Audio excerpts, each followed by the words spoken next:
What you think about when you're born into a fire?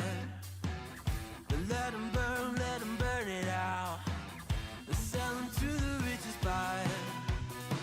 They wanna let the world decay.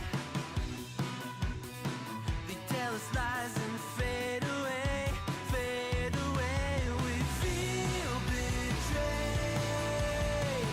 We were raised to lose the race. Wake at the back of the pack, kill it anyway. Listen up now, because we're never dropping out. Beat the odds, beat the big house. Brains are bigger than the doubt. We've been thinking for ourselves, never let the truth fade away. This is bigger than ourselves, we won't let the world burn away. Burn away, we feel betrayed. Cheers!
Don't worry, Rina.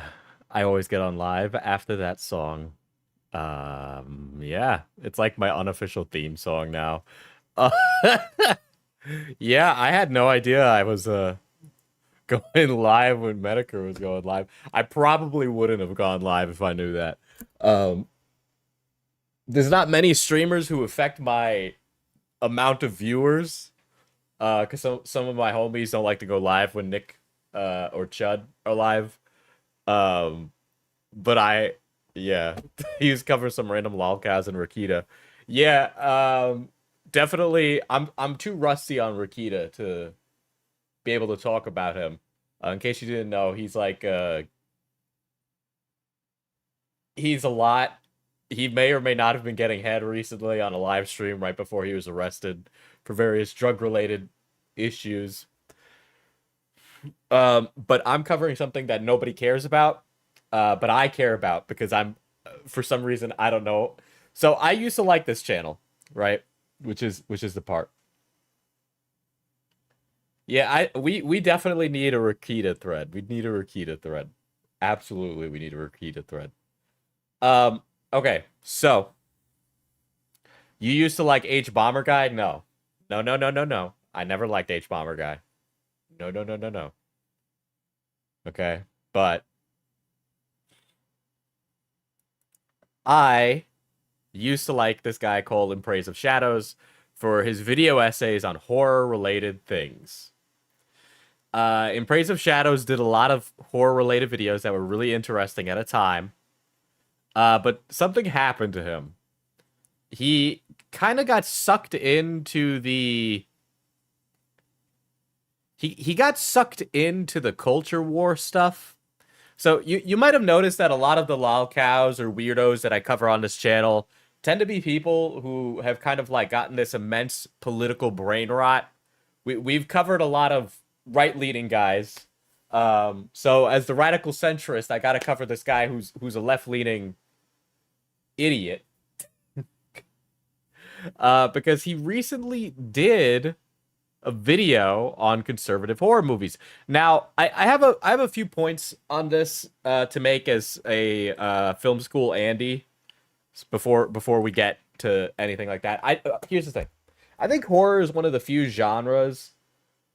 Well, to be honest, I don't think your politics can dictate whether or not you make a good movie, right? I honestly think, and a lot of these people conflate Christianity with being conservative. That's not always the case. I've met many liberal Christians. One of the people I worked with on a shoot was telling me how she's like how she's a bisexual Christian and how she doesn't understand why God wouldn't love women who love women when God has so much love in his heart. So it was a very interesting young lady that I met. But it's like one of those things where when you go outside and leave your computer, things get like you get people with a variety of views, right? And yeah, Smaggle, by the way, also one of the people who helped me catch up to speed on this, which is really shout out to Smaggle for that, actually. Yeah, if you write a good story, you'll get money. And I think when you grow up with Christian values or grow up in a Christian household, you have a lot of energy to pull from, right? For a horror movie. Because there's so much about demons and exorcism. I met an exorcist when I was younger. Really interesting guy. So there are things you can do. I don't think necessarily being conservative means that you're going to make bad art. So I think that's a little bit of a misnomer that only liberals can make art. I think it's really stupid to say that, but whatever. Another thing has to do with, before we even get into it, because I think this will kind of get lost in the weeds of the discussion. So I'm going to mention it now, right? So we're making a Western setting for D&D. That obviously comes with a lot of baggage if you're somebody who gives a fuck. So you got to be careful. So for example, people have been like, Diesel, you should add a Wendigo monster. Now I already have the 20 monsters encrypted set up in advance. Catholic or Christian? Probably more Christian. I don't. It was a Catholic exorcist, right? Because I grew up a lot around Italian Catholics, Italian and Irish Catholics. But the gist of it from yeah. So the Wendigo, right? People have asked me to add a Wendigo, and I am not against adding a Wendigo, but that's been one of those topics in media that's been done to death so much that I want some of the other classic Americana creatures to get a spotlight. I can tell you right now, one of the creatures in the monster book is Menu Menu, which I'm probably mispronouncing a little bit there, but basically it's the Hawaiian equivalent of a leprechaun.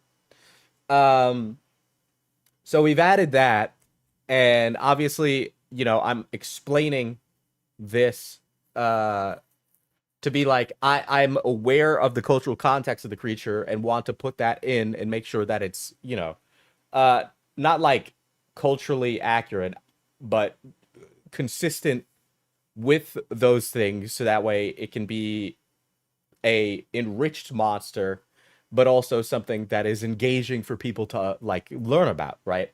Because things like D&D can be a gateway to learn about these things, right? So people are like, Diesel, you should add a Wendigo, and I go, well, how do I do a Wendigo differently in a way that is different? Because regardless of how I do it, there are white people, and it's a majority of the time white people, who say, well, you can't because that's like not yours. Cultural appropriation is a weird one because we all take from various cultures all the time. Modern Latino culture is an amalgamation of various other cultures that all combine together in this one moment, right? That make up what being a modern Latino is. Cultural appropriation is something that happens. Cultures are meant to be shared. If somebody doesn't want to share it, that's on them. But in my personal opinion, as a Latino, you know, people are invited to the cookout. If you come with an open heart and you bring yourself there, you are allowed in. And I don't care how white your dish is, you know, you're allowed to be here, right? So I have held off on doing that mainly because I want to make sure that I do it a little different in a way that, you know, people would be like, okay, that's based. So with that said, you know, for the Western setting, the Moth folk, the Mothkin, are very clearly analogs for Native Americans. We're not going to shy away from any of that. That's built into a lot of the structure of the universe. Is these talks about like oppression and all of that. And I'm trying to do it in a way that it's still fantastical and fun and isn't really going to divert and turn into some like political waxing philosophy, right? Because that's when things get not fun, and you need to make it in a way that's nuanced. You can have a viewpoint, but you don't want to come off as like beating someone over the head with it. And it's just like one of those things that you got to take into account when you're doing a Western setting, right? Okay, how about Bigfoot? We want to add like a Sasquatch race, but that's like later down the line. Anyway, all that to say, there's a YouTuber named Wendigoon. He does a lot of horror things. He was famous for doing the conspiracy theory Iceberg, and that launched his career. Wendigoon has gotten a lot of controversy over the years, mainly for the one specific thing is that he's Christian and has worked as like a youth pastor, I believe. Wendigoon himself has never been in any controversy. It has been other people going out of their way to pull him into controversy, right? In Praise of Shadows started making very political themed videos, and in the wake of Hbomberguy's video, discourse about drama has changed a lot, right? So I don't think any of you guys really realized how big of a deal the Hbomberguy video is, and I hope as we get further away from it, you can understand why it was bad for everyone. But one of those things is like, in the wake of all the content cops, we got a lot of guys coming after iDubbbz making content cops, right? Everybody wanted to make their content cop. They wanted to be like him. So BreadTube is kind of going through that same thing, where Hbomb made this video and basically is like, oh, I can do that too. Who is Hbomberguy? He is just like a BreadTuber white guy who did a video about plagiarism. Right? So I'm gonna truncate a lot, right? And this isn't to devalue the points Hbomb made about you know, plagiarism. James Somerton is a plagiarist. That is not up for discussion. Internet historian did plagiarize. That is not up for discussion. But it's when you make a video about plagiarism and then you have your cake and eat it too. So the video is about plagiarism, but then as he takes a bite to be like, plagiarism's bad, he says, also, internet historian is a closet neo-Nazi. Munch. And so that is kind of like another discussion, right? And what it turns into is kind of like, I'm trying to assassinate a character, which it is. Every drama video is. Every time you do something like that, me sitting here and doing this is definitely going, you know, I disagree with In Praise of Shadows, and I think he's a fucking dumbass, right?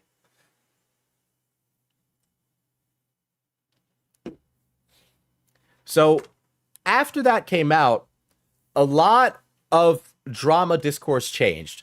r/YouTube drama was not a big part of the discussion on YouTube, right?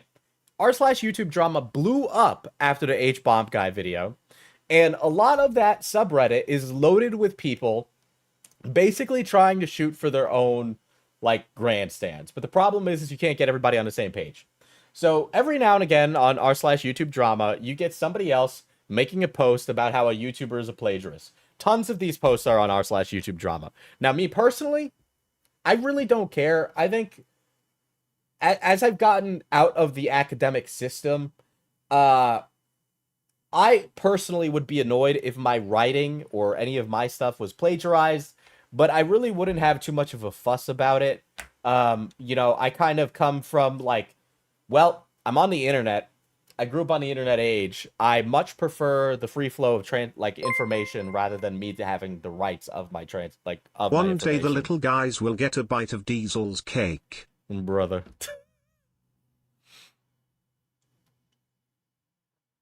Yeah, you kind of encourage people to use plagiarism as a vehicle for people to go after others. Ethel, for example, that's an amazing example to give. Right? That's an amazing example. So what's happened on r/YouTube drama is that it's kind of become that mixed with a little bit of a political vehicle, right? So commentary, if I had to like categorize commentary in a place, is probably center-leaning right. I'm probably more center-leaning left. But because of that, well, now you get tons of posts about like why Nicholas Diorio is like a fucking psychopath. And he's not. Nick couldn't be the least, like, Nick is such an unthreatening person when you get to know him, and the fact that people are like, I'm terrified of him is ridiculous, but that's neither here nor there.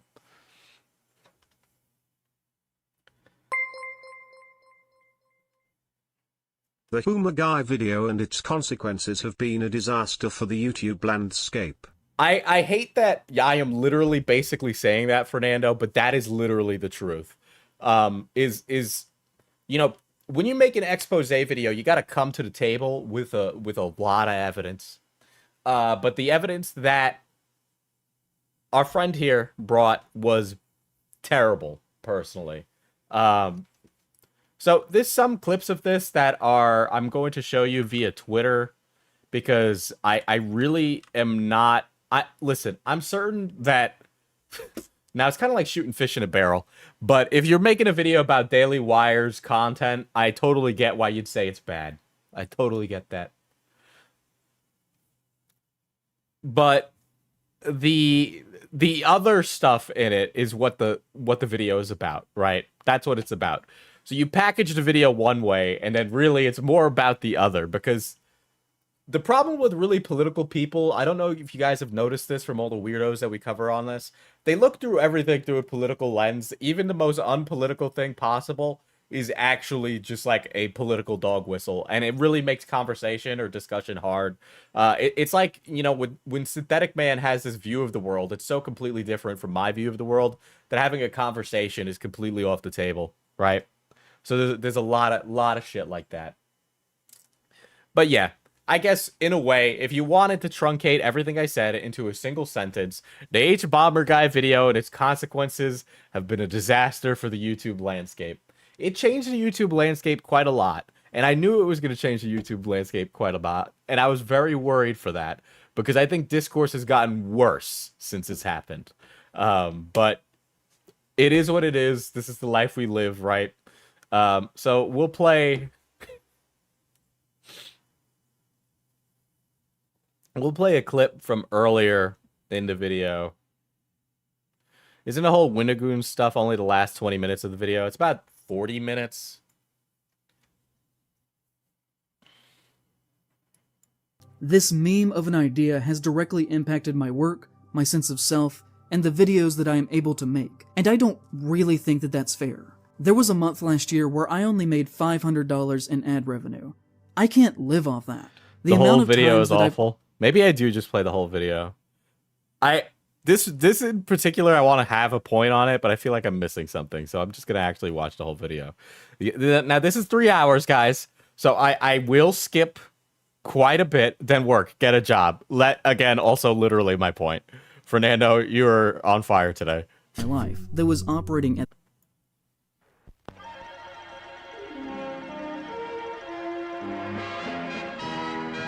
Just do all 3 hours, you coward.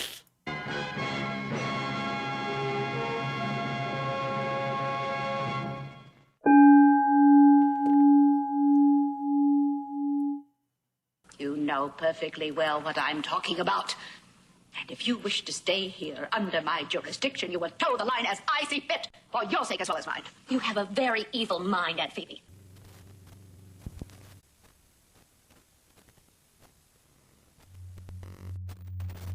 Over the weekend, February 16th through the 18th, I traveled to Concord, North Carolina to attend this year's Mad Monster Party, which was far and away the most redneck and unprofessional convention that I had ever been to in my life that was operating at this level of scale. The only thing that I could really compare it to for you is that it felt like something that was being run by that guy at your local small-town comic book store that had somehow gotten out of hand. The reason for my visit was due to a large amount of negative attention that the convention had received surrounding their headlining guest of honor, the alleged rapist, Kevin Spacey. But before we get to Okie dokie. Now, remember guys, this will turn in the dude speaking as Hbomberguy. No, this is In Praise of Shadows.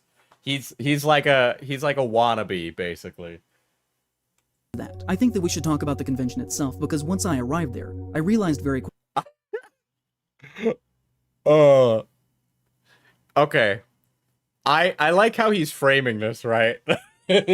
Where he's like, you know, I went there for journalistic reasons. I wanted to really get to the bottom of this, you know, expose why they're bringing this alleged rapist as a guest of honor. Meanwhile, listen, man, like, if you just want a picture with, like, Chris Chan or something, I get it. You don't need to justify it to me. I know you don't approve. Quickly how these conditions resulted in a Spacey invitation, as everything in the way that this was conducted is like the epitome of a misguided and mismanaged mess. Now, booking Spacey is, in any sense of public optics, a very dumb idea, and you could try to write these people off as just straight-up morons, but they fully understood what they were doing. Why are we starting with Kevin Spacey? This is the problem, guys, right? This is the problem. It's a 3-hour video casting such a wide net that it loses its value. As on all of their public advertisements, they just happened to forget to include Spacey along with all of the faces of the other big guests. They knew that they had to spin this. First of all, I arrived at the convention and their small main parking lot was already filled, and they gave me directions to their overflow parking area that upon arrival, I realized was well over half a mile away from the event, and that they had arranged no shuttle services whatsoever, meaning that I had to walk down a dirt trail that had large rocks in it in the February cold to get back to their main building, which, you know, was fine for me. I'm in relatively good health. But you can't expect all guests who want to attend your public event to be able to physically do that. At night, I then had to walk the same trail back to my car in pitch black darkness, which is just a lawsuit waiting to happen. I'm not someone to ever actually make a complaint about something like that, but the reality of the situation is that not providing shuttle services to guests who can't walk when you I'm dying, chat. I'm dying.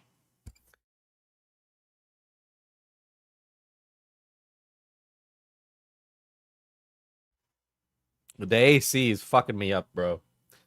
That's the one bad part about AC for me. make them park so far away immediately makes you seem totally unprofessional. When I finally got inside to purchase a weekend ticket... Thank you, Pookie. I appreciate it. At the front desk, they tried to put a paper wristband on me. I tried to clarify saying that I didn't want a day pass, I wanted the weekend pass. And they said that that was the weekend pass. I asked if they didn't have any security badges, which are the norm for essentially any con of this size, and they said no. Second day, it was events anywhere in the building. No, Mr. WebP ticket holders only. The problem with that is that next to nobody, resulting in the panels being painfully awkward at times. Also because the guests were not... Okay. I'm sure you get plenty of views in Praise of Shadows. Who am I to judge you? But this way of presenting a YouTube video is horrible. Right? I just... Yeah, why is this like in this video, right? You could have done a video about Justice Convention where it was like, I met alleged rapist Kevin Spacey, right? You could just have a video like that and it would do numbers, but like the way you're packaging this is so highfalutin, like you don't need to do this. I've kind of realized you can do more with less as a YouTuber. I think the idea of high production stuff, I would save that energy for specific projects. I don't think all your videos need to be like, I'm just absolutely the phenomenal filmmaker, but that's my personal opinion as a filmmaker, as somebody who's worked in the field. actually really that famous, which we're gonna get to. The audience often just didn't have any questions for them because they didn't know who they were. So most of the Q&As only lasted for about 20 I'm gonna pull up the captions because this is already rough.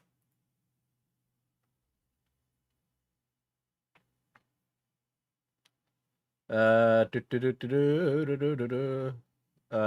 was talking about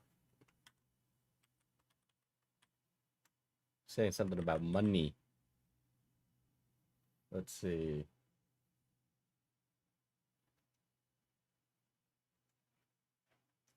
$49 matches. Let me do Patreon.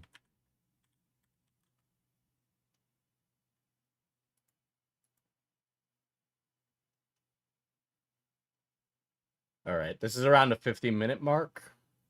So I'm going to go skip to that and skip a little further back. So that way I can kind of get a better gist of it. But to be frank, the way he's packaging it is really a struggle.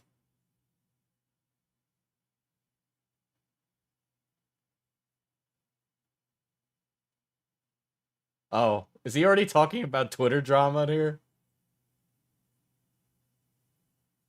Hold on. Oh my god, we're gonna go back quite a bit. Society! Lefty garbage. Liberals. God.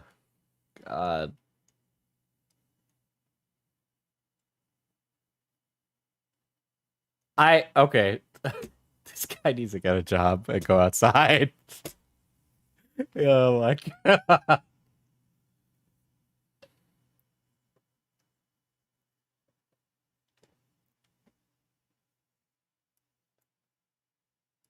There we go.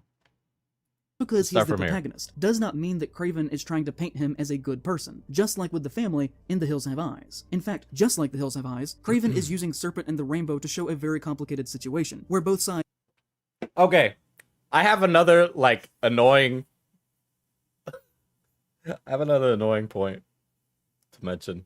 And you can disagree with me if you want. I do it too. I'm also part of the problem. When did these, like... I'm gonna sound really fucked up. When did all these limp-wristed guys start wearing workwear? Because I feel like they don't get to own it, right? I feel like they shouldn't. I am looking at Brokeback No Money here in this cowboy Fleer duster, Hot Topic chain, and trucker cap. And like, you just know that he's not a horse rider. He ain't a truck driver. Ain't a hard day in his life. All right, the hardest days in his life were when he was getting dogpiled on Twitter. All right, and it's just like it's such a like, I don't know. It's like wearing the facade of people who like labor the whole day. You wear camo. Yeah, I know. I'm saying I'm part of the problem. I'm part of the problem. I went to art school. I shouldn't be wearing that. What's wrong with me?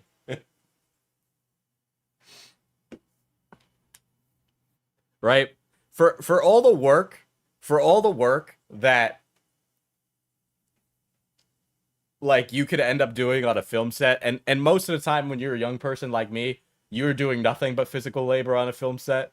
I already know that it's nothing compared to like working in an oil rig.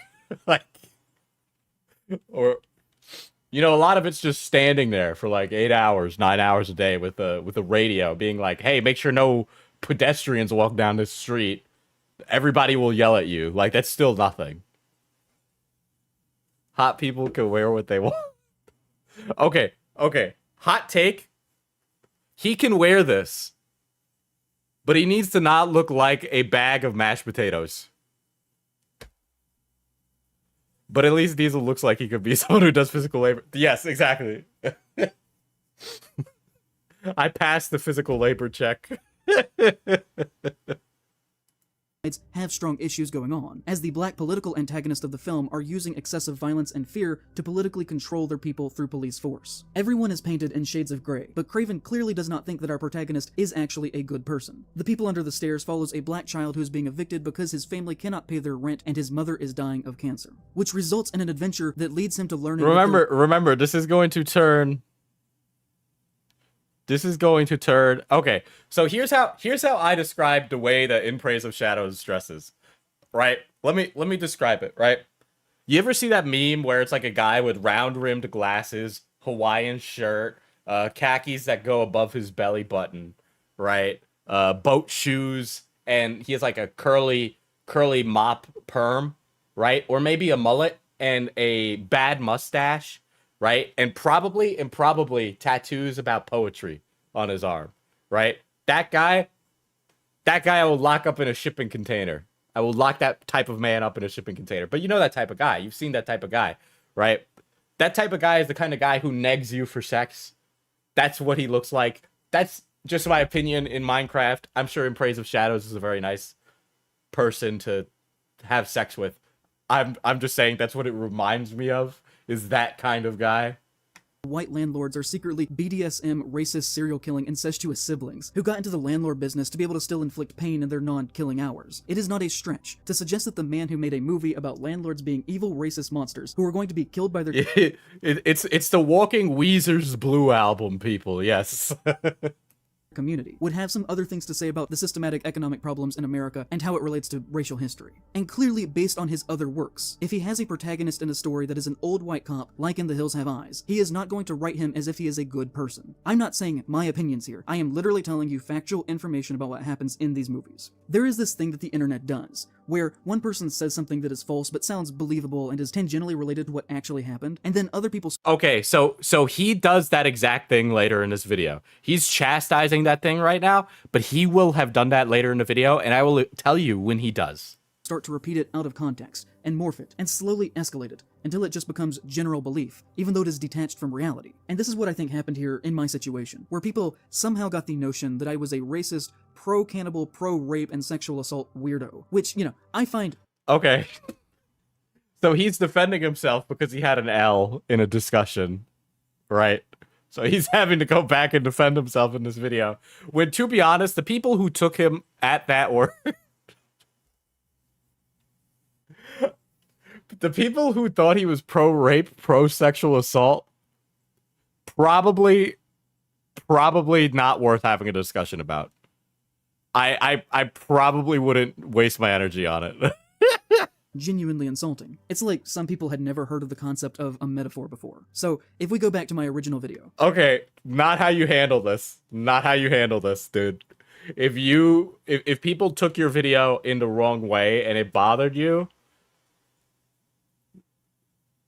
just don't even mention it. Just because when you do this, now we're gonna all sit here and start to go pocket watch every single thing you've done. Okay, my basic argument was that the Hill people in The Hills Have Eyes are a stand-in for any type of person who has been marginalized by the American imperial machine. Native American... Okay, Jesus Christ.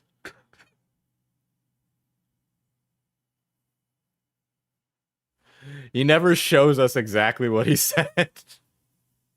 So clearly his original Hills Have Eyes video, which I have a feeling it isn't up. Let's take a gander to see if it is.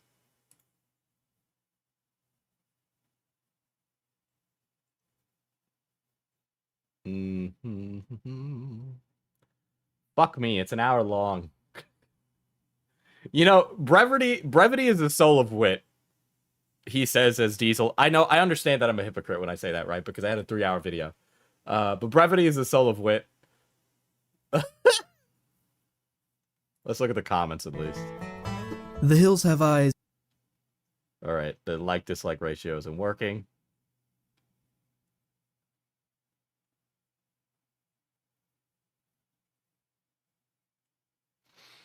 This video, the family had a flat tire and momently tried to retrieve their lost dog. So who is the real murdering cannibalistic rapist here? It was self-defense.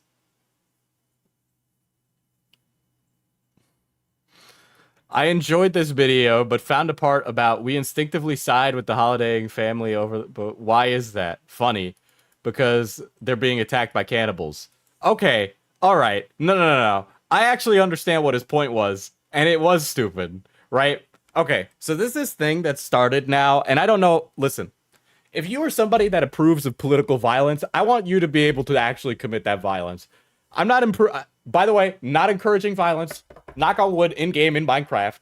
But there is this annoying, prevalent idea, and it is primarily amongst lefties, right, that political violence is the answer to any ill will out there in the world. To which I say, it takes a very particular kind of person to kill people in the name of ideology. So I am probably making some inferences here on his opinion, right? He argues, and I'm assuming his opinion, but I've seen this opinion brought up by other people before, that we shouldn't side with the family killed in The Hills Have Eyes because they are a representative of the American capitalist imperialist regime, and that the marginalized cannibals in The Hills Have Eyes are acting out of self-defense. So true, don't be a wuss, act on what you say, do did no balls, $20 is $20. Right? So basically it's the argument of, well, this is an oppressed group of people, so they should be able to commit an act of violence. So that's what it is. You've seen that argument before. That was the argument. If that is the argument, and it is the way that it is being presented, then unfortunately, he might have accidentally presented himself as pro-grape. So, aren't they representative of the audience because they uncover the truth of the family as we're uncovering the truth about them?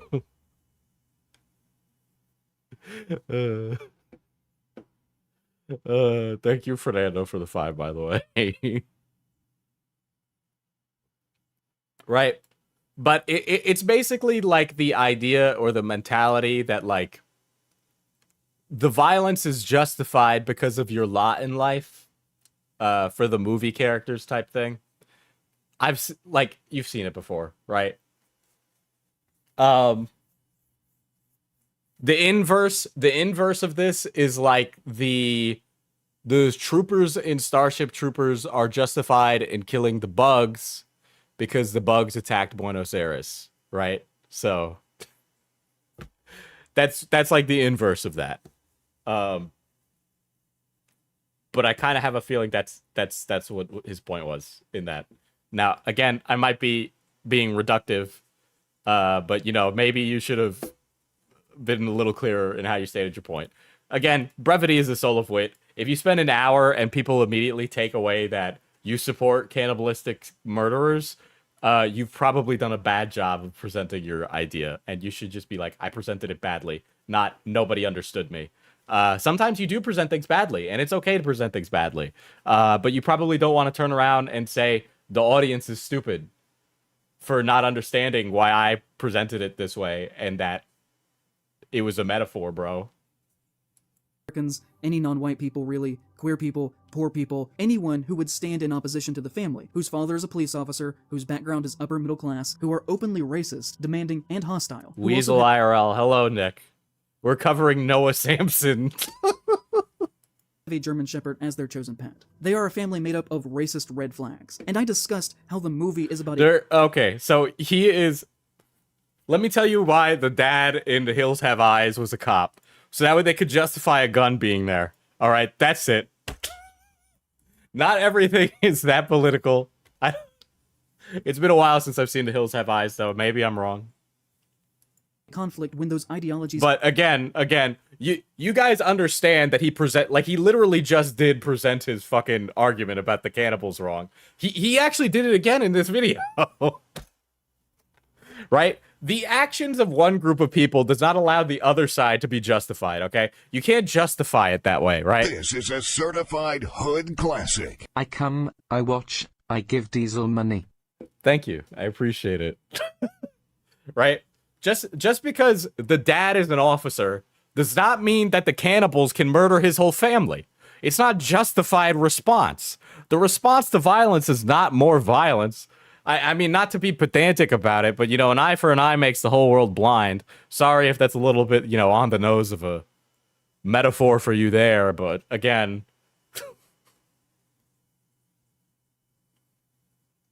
come into contact. When a group who has had everything taken away from them and another who reaps the benefit of the taking are suddenly placed on the same level. But, okay, and that's another thing, is like, he is implying that the family are the direct beneficiaries, right?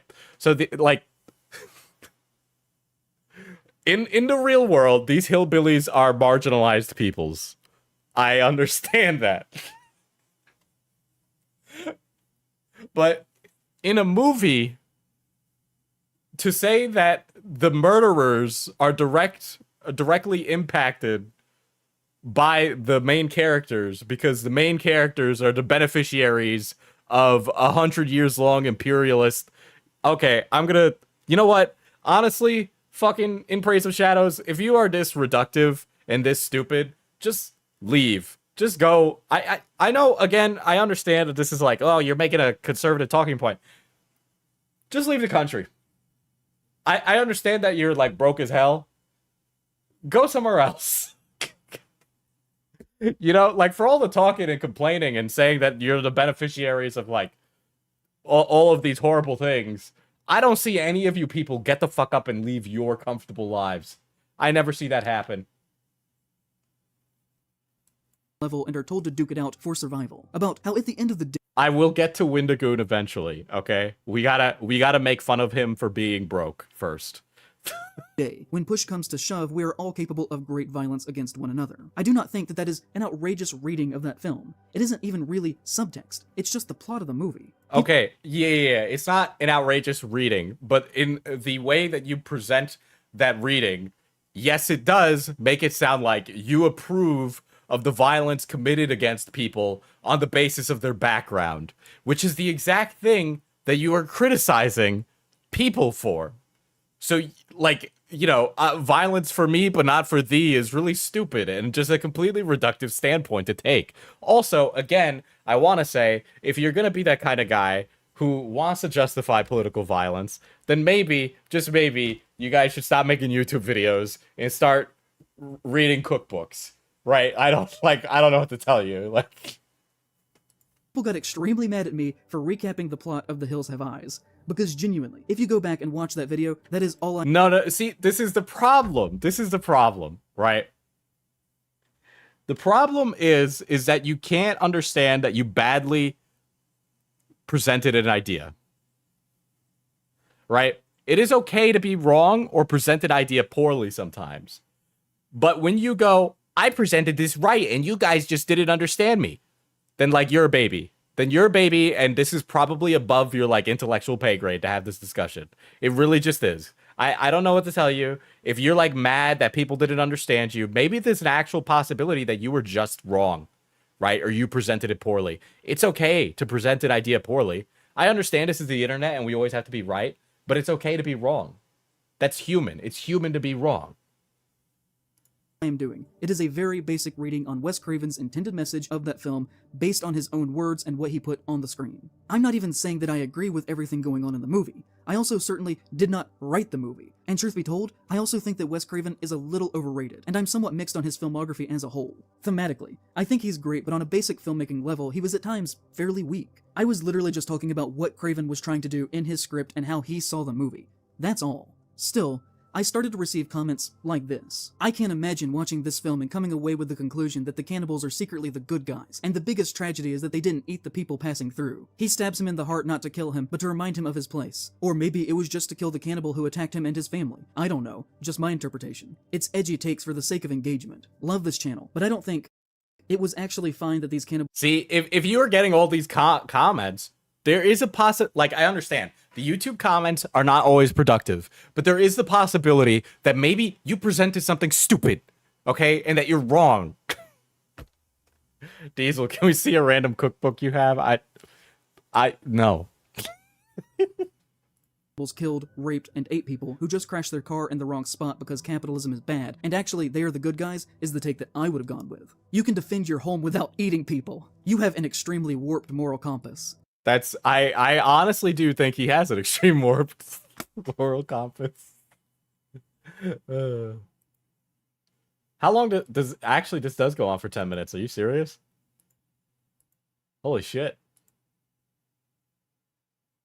Holy shit. This he does this for 10 minutes.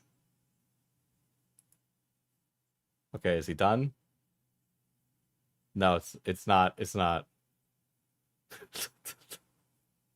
The cum book has been silenced. Yeah, he's speaking Japanese. I know. Why? Like now, okay, he realizes like his take is wrong. So now he's like doubling down, tripling down to just read all these comments. Why are you doing that to yourself? Now he's actually just flogging himself. There's no purpose for this.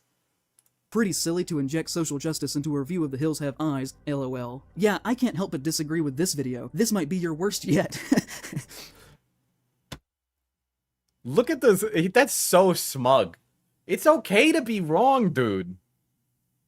It's okay to be wrong. Go outside, dude. Go outside. Get a job. Actually get a job. Again, I know we say it all the time. These guys would not last one shift at Target. I despise your political analysis of this film. Calling police officers, people who put their lives on the line for a job, a symbol of oppression, shows a huge bias on your end. People are a lot more than their political affiliation, but I don't think you showcasing... That is true. People are a lot more than your political affiliation, and he is going to do this again.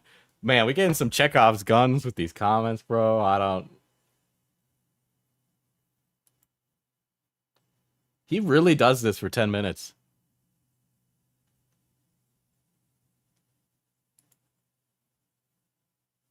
All right.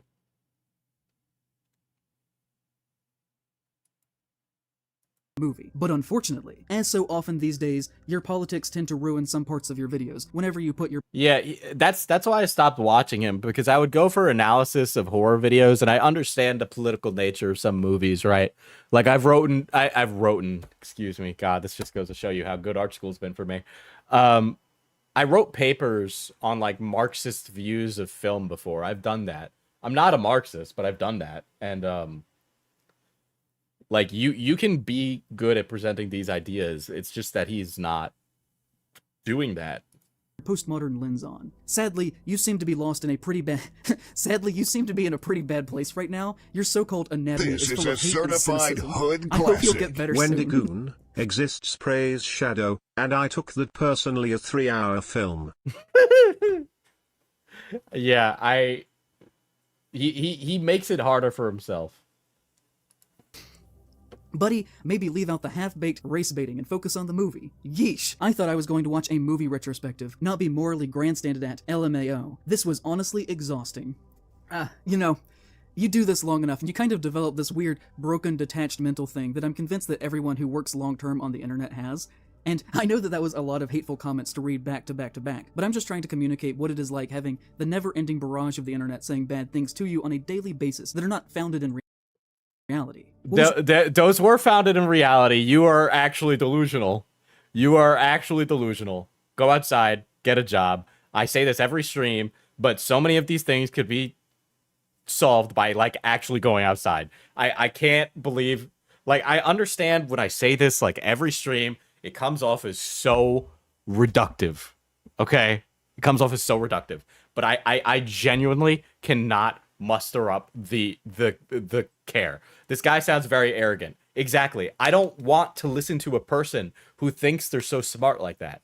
If there's one thing I know, it's that I know nothing, right? Who am I quoting there? It's either like that's one of the Stoics I'm quoting, I think.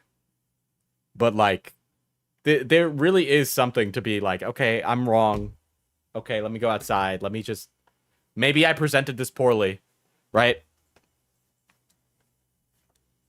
Like just learning to step back and kind of look yourself in the eye and be like, I've done something incorrect here, right? And recognize the faults that you've made with yourself. But so many of these YouTubers don't do that. And I don't know where it comes from. And I don't know what stage you pass that in, but it is such a horrifying thing to think that that could be, like, I never want to wake up like that one day. I say and do stupid stuff all the time. all the time. Okay?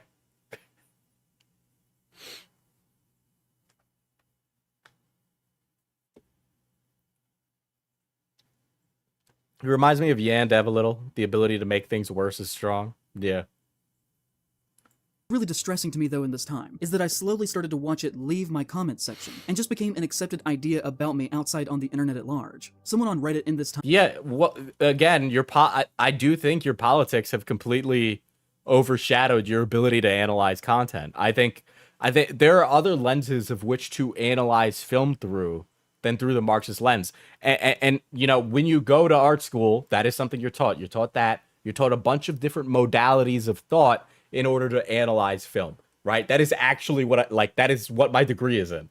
Okay, so you learn different ways to do it, so you can look at The Hills Have Eyes through that lens, or you can look at it through a different lens, right? But it's when you get just completely obsessed with one mode that film analysis starts to become reductive, right? It's when it becomes less useful. It's when you just are becoming a part of the political machine, right? And then at that rate, if you want to be part of the political machine, again, you know, do yourself a favor and get involved. Like, actually do that. I'm sad. I like In Praise of Shadows a decent bit for horror analysis, but his video on Hills Have Eyes is such a wild case of tunnel vision that even his normally receptive audience calls him out on it across the comments section. He digs into this interpretation of the first film as a critique of modern society, where the incestuous cannibals are the real heroes, and we're tricked into rooting for the empty consumers trespassing on their land because they look like us. And it's just very weird, especially in how much he refuses to address the amount of sexual assault the cannibals perpetrate. I'm all for wild interpretations of the thematic meanings of art, within reason. This goes well beyond reason. And you know, these things are half-truths. That was not a bad comment. It was like a good faith criticism. It removes all nuance regarding the use of metaphor in the film. And I know I'm including a lot of examples in this section, but I'm just trying to communicate exactly how in this situation I said one thing, and then it got misconstrued as another that slowly— Go to therapy. You go to therapy. Go to therapy. All right, this is not the purpose of this is not worth it. A video should not be this. Okay, this video about conservative horror movies should not be how you took an L on the internet and then refused to take it. Okay, this should just suck it up. Suck it up. I hate to be that guy, but suck it up. Eroded people's view in my writing and their trust in me, which has made the past 2 years a very dark time in my life. I made a bad decision and then continued to double down on it. Anyway, here's another video where I doubled down on it because that video ruined people's perception of me. Wow, crazy. And on the notion of refusing to address something, that is something that gets said a lot about critics and YouTubers in general, that if something wasn't directly mentioned, then it must be obviously a refusal to mention it, or a massive oversight that must be pointed out by the commenter. Neither of which are true in this instance, or in most instances that assertion is ever made. You don't work on a project for 100 hours and then just accidentally forget to include something. I assure you— you know, you'd be amazed how many things can just not get caught. When you're a solo producer on a project, you can miss things all the time. I'm certain I missed things with the Yandere Dev video. The Mama Max video too. I'm certain there's plenty. But like, to say that you're infallible, like you're an expert in it after 100 hours, like is not, like you miss stuff. That's normal. That's normal. that thought was put into the words that I was saying. I incorporated all forms of violence into one for that video because the metaphor of the movie is about aggression and revenge, whether that be sexual, outright physical, or even eating the victims. All of them to the Hill people are expressions of forms of revenge. Yeah, you should have had a friend look at this video before putting it out, actually. That would have been probably a good idea. But I have a feeling that his friends would just gas him up anyway. One and the same. It literally makes no sense to talk about them as if they were three different things within that context. Because as far as the movie is concerned, I feel like different modes of violence denote a need to mention them separately.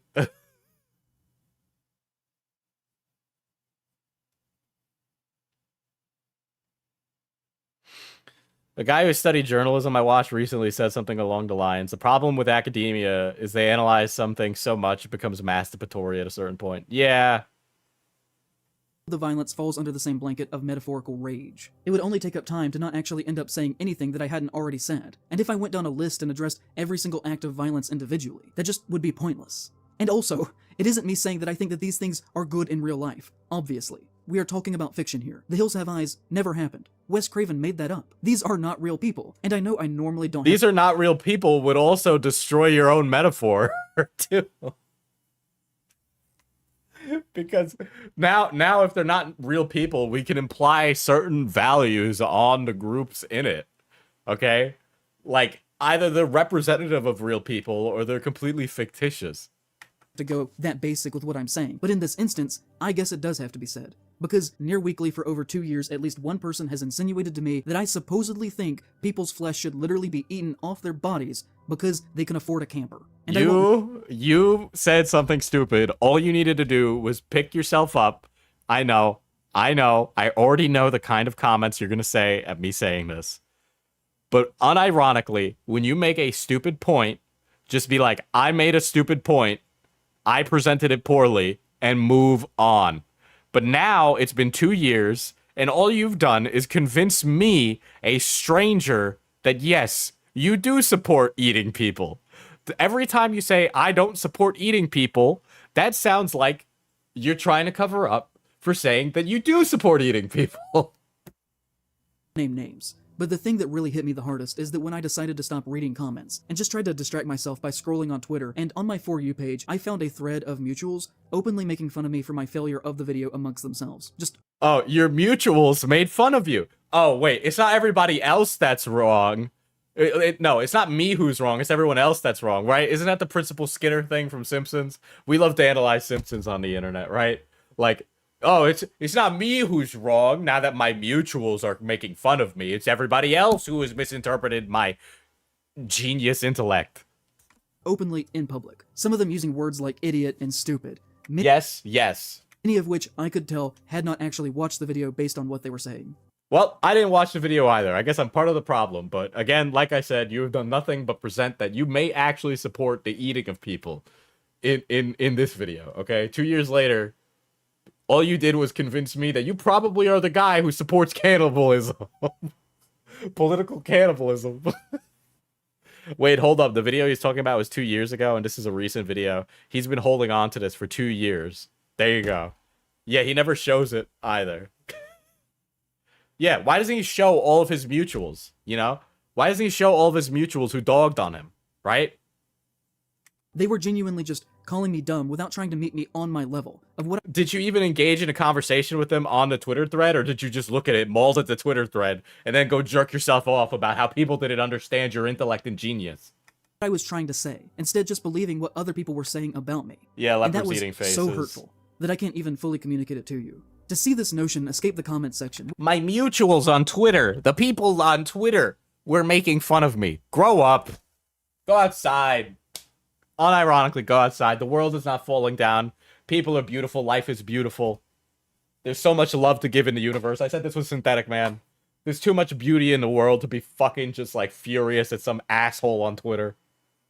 Which, you know, it's YouTube. Sometimes it can be a little bit out there. Into the more real digital life on the internet and Twitter and beyond. To where even people who knew me were making fun of me in post that the algorithm recommended to me was the Okay, wait. People... Jesus. lowest point in my career. It was the lowest point in your career. It's everybody else's fault, not mine. Okay. Again, I won't say who they are.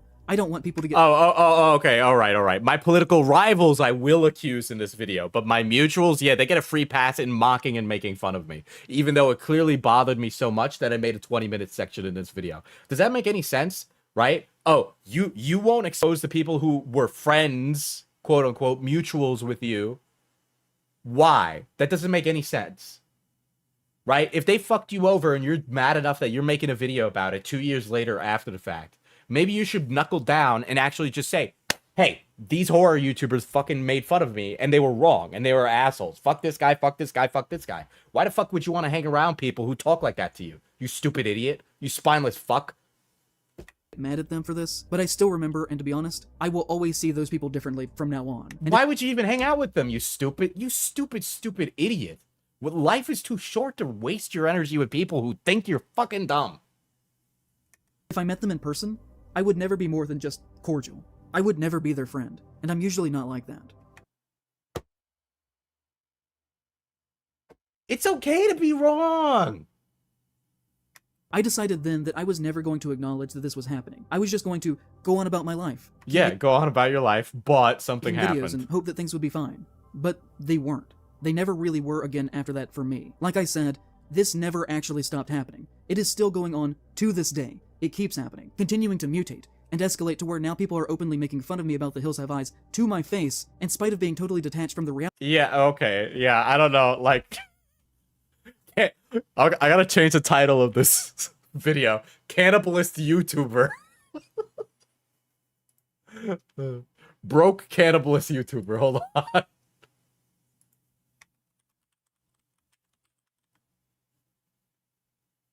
That's a joke. That's a joke. That's a joke. But, you know. There we go. I like that title. There we go.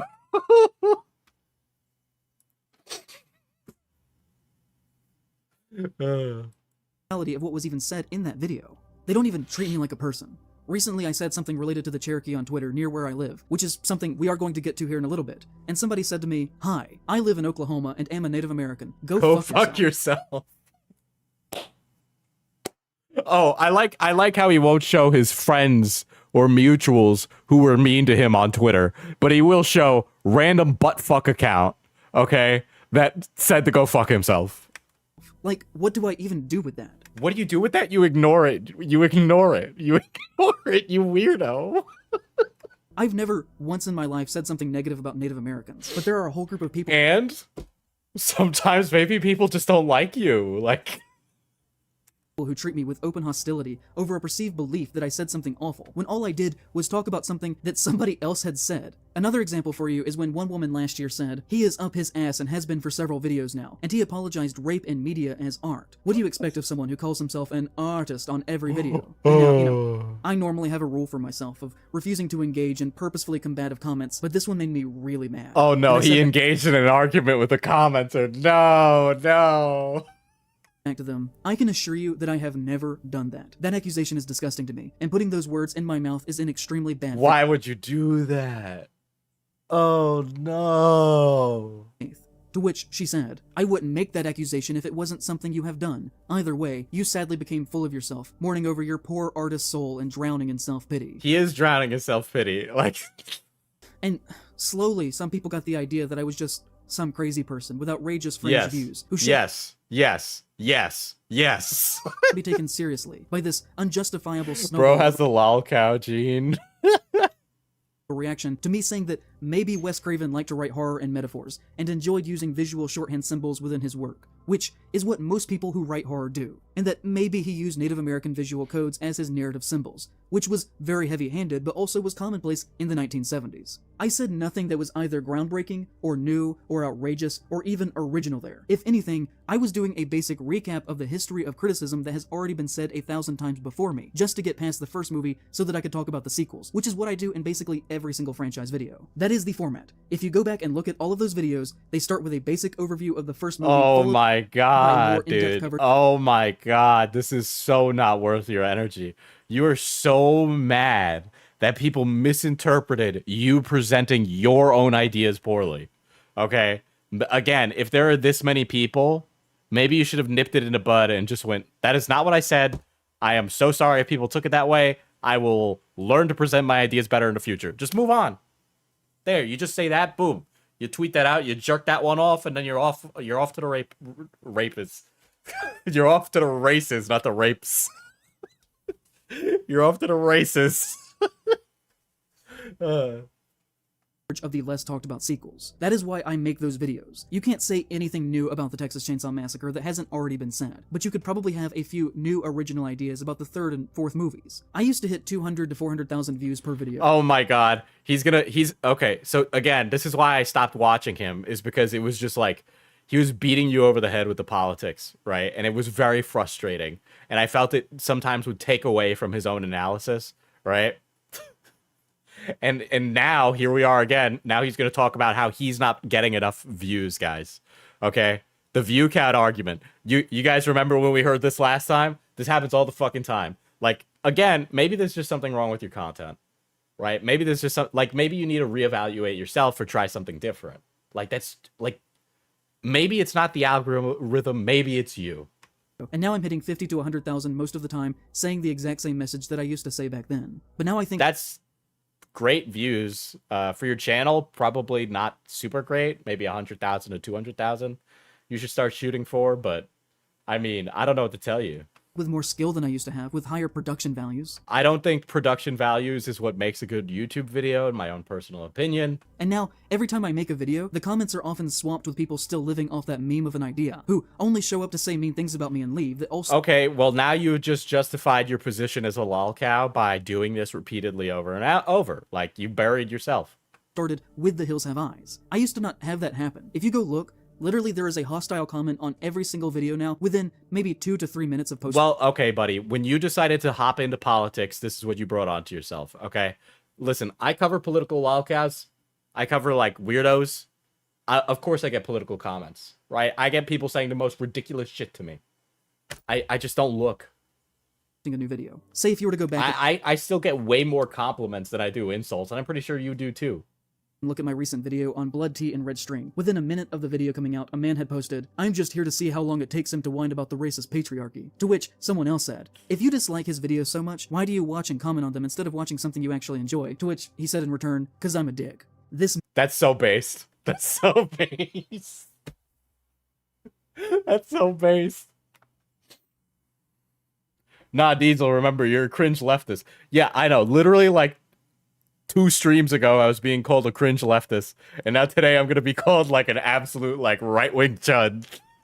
meme of an idea has directly impacted my work, my sense of self, and the videos that I am able to make. And I don't really think that that's fair. There was a month last year where I only made $500 in ad revenue. There was a month last year where I only made $500 in ad revenue. I okay? can't live off that. The amount All right, listen, cry me a fucking river, dude. I didn't get paid for, like, 6 months of this fucking job.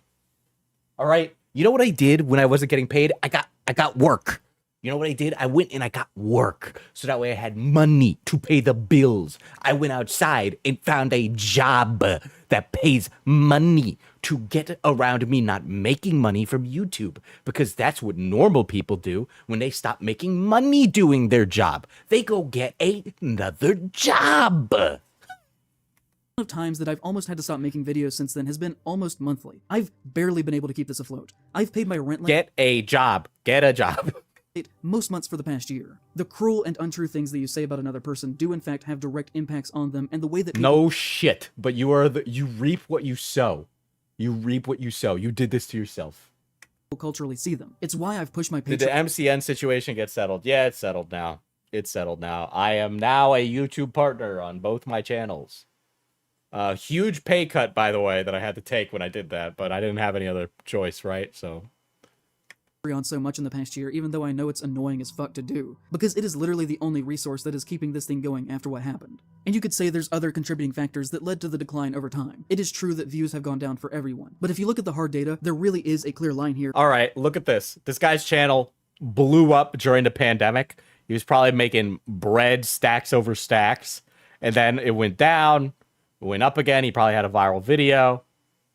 Like, of course, your views are gonna go down. They're gonna, like, bro had to take so bad it killed his YouTube career. He probably slowed down with making content. That's something I've realized. When I used to make content all the fucking time. CJ celebrates 9 months of membership. This guy is Walmart Luigi. He kind of does look like a Luigi. He looks like a little chunkier Waluigi. You know?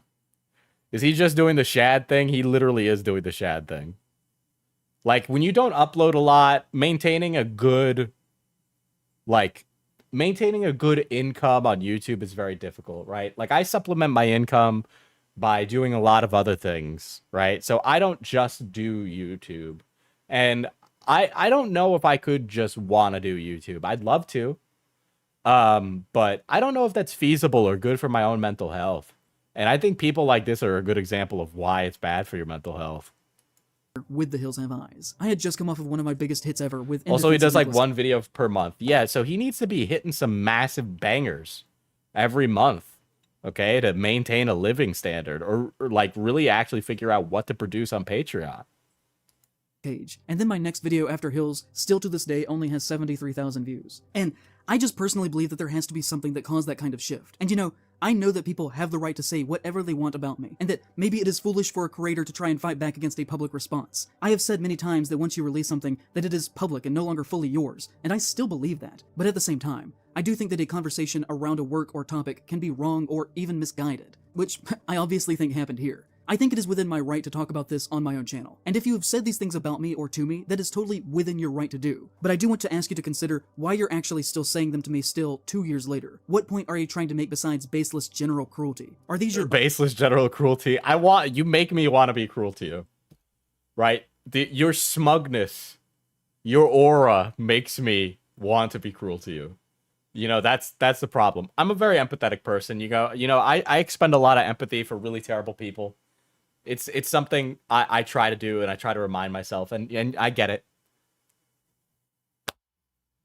I get it, right? I get it. Mean comments really suck, but I'm sorry. You do just need to suck it up. Like, there's nothing to do about it. You do just give them ammo. Yeah, he can make... See, the thing is, he's one of those people who wouldn't want to do shorts, right? He finds himself very highfalutin.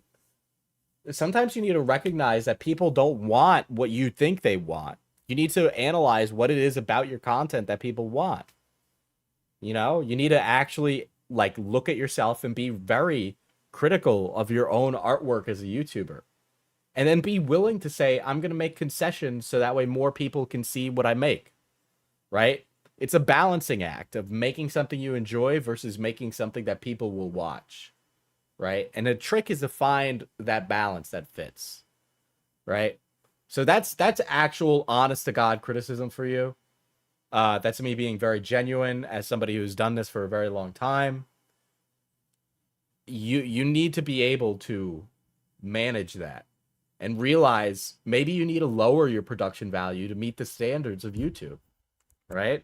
The value of a view has changed. YouTube Shorts have changed how this system works. They've changed the value of that system. They have changed the value of size. Channels can blow up overnight and make no money. You need to be open and willing to change things up. If you're too much in your own way about it, you'll never get anywhere. And it's just how things are. You know, I was talking to the broadcast at Xylie's podcast recently. And I said, you know, there's a lot of YouTubers who put all their eggs, all their ability to make income in YouTube.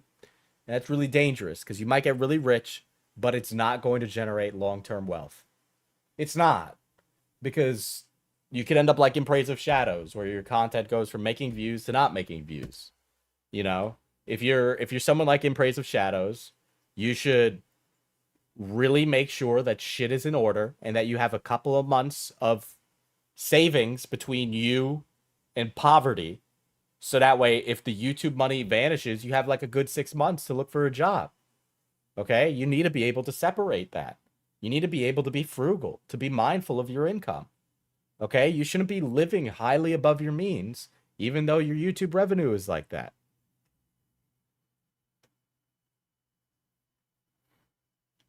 This guy has seemingly forgotten that YouTube is a job that's ultimately centered in the entertainment sector. It's not an art exhibition. You can make art, but it has to hit an audience. So here's something that's interesting, guys. You notice that I used to make all these long form videos. I still do on the main channel. But where am I most of the time? Where am I most of the time? I'm on a channel a quarter of the size of my main channel. Okay? Streaming. You're in a rubber room. Because I understand there's entertainment in me doing this. Right? I had to realize that, oh, doing what I was doing on the main channel wasn't working. That's part of why I started streaming on YouTube. For a long time, I went, only frauds stream on YouTube. That was basically the gist of my idea, right? And I was streaming on Twitch to nobody. I was so up my own ass, I didn't realize that I was missing money.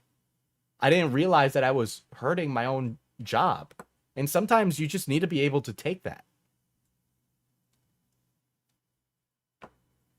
Most of the time, you're playing Valorant with Hal. I haven't played Valorant with Hal in like a week. But, you know, I had to realize that, you know, okay, there's like an audience for like this more simple content, right? And I was so up my own ass. Is Wendigoon finally gay and breedable? He's definitely gay and breedable. We will get to Wendigoon, but this is the guy who is attacking Wendigoon, so we're getting caught up to speed, actually. So we're not there yet.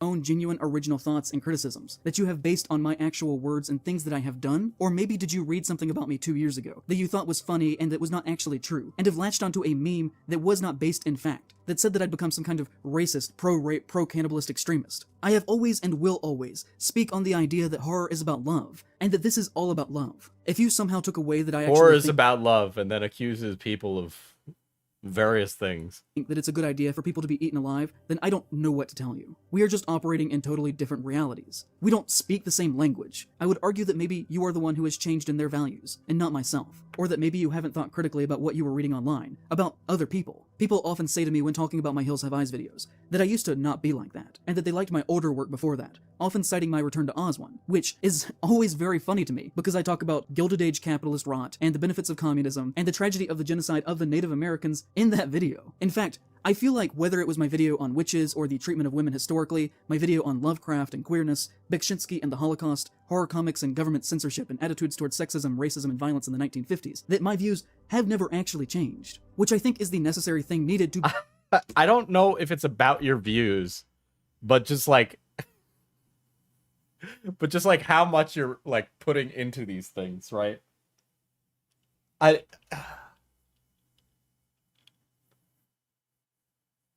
Why does bro think he's automatically entitled to success? Yeah, I definitely get the vibe that there's a bit of that. I do get the vibe that it's a bit about that. Be a good critic. Perspective. You have to be able to clearly articulate your personal perspective and values in life and in art to do this job. And on Yeah, okay. So I think one of the things that makes a critic better is the ability to live experience. Right? He has all these political ideas, but I think he needs to actually explore the variety and breadth of people in the world. And I am yet again repeating the touch grass thing. But when I say touch grass, I mean go expose yourself to people you wouldn't naturally expose yourself. Put yourself in social situations with people you wouldn't naturally be around, right? If you're a liberal who lives in the city, maybe take yourself out of the city for a bit and understand how a poor rural family lives, right? Like that's the kind of thing I'm saying. On that front, I have not changed since I started doing this. I've gotten better at expressing those ideas. I don't know about that, Chief. But the core has always remained intact. All of my most popular videos back then were just as leftist as the type of content that I do now. The only thing that has changed is the conversation and culture around them, where now I get comments like, yeah, this channel is really good, but the wokeness is all over most recent videos, and really is super distracting and yes, disappointing. Can you make anything without going Are we really about to do more comments again? On and on about irrelevant What, does this guy get off on this? Does he get off on like being mocked? modern social justice shit? These videos have always been the same. If you say these things about me, then please revisit the older ones that you liked before. You'll find that they say the exact same things as the new ones that you hate now. So okay, so people stop watching your content because you haven't brought anything new to the table. Sitting in a doctor's office 2 years ago now, mentally dealing with everything that was going on, believing that my career was over, reading comments about what people were saying about me, and just generally, feeling pretty bad about myself. Yeah, remember guys, this is about reviewing conservative horror movies. When I read something by a Reddit user going by the name John Latour, who made me so happy that I actually cried sitting there in public reading that, because I felt like it was the first time that someone had publicly seen and understood the situation that I was in, and saying that they understood He what cried because of a Reddit comment? Oh my god. I was going for and that my treatment had not been fair. One person had said about me, he really is amazing when he can keep from white knighting for women and minorities. When he does that, he starts misinterpreting shit just to shoehorn things into whatever agenda he is trying to push. I lost it when he was trying to defend the mutants from The Hills Have Eyes as representative of the minority underclass and that we should actually sympathize with the horrific rapist monsters. Like, I highly doubt that was the point of those movies at all. To which John calmly responded, if you want to watch horror movies for what they are on the surface level of tension, scares, and kills, that's totally fine. But tons of horror movies are deserving of a more contextual critical analysis, and many had filmmakers who went into those films with those intentions. And there's nothing wrong if you don't want to subscribe to a director's views or intentions either, and have your own. If you listen to the commentary on The Hills Have Eyes as well as Last House on the Left, Craven pretty clearly sought to make a statement with those two films. Here are some quotes directly from Craven. "When we were doing this, I was always thinking of the whole third world rage against the US and white Western society. Jupiter's speech that he gives to the father's head was basically written from that perspective. I'll watch your cars rust out. It was almost anticipation of the 9/11 rage of other people against us, that we can't imagine they would be as wild and as vicious as they are. I was so struck by how, on one hand, you have this feral family that's killing people and eating them, but if you look at it, they weren't doing anything that much worse than civilization did when they caught them. And I just thought, what a great kind of A-B of culture. How the most civilized can be the most savage, and how The commenter did better than he did in his own video. I know. It's how you package the idea in Praise of Shadows. It's how you package the idea. The way you packaged the idea made you look like a cannibal. Okay?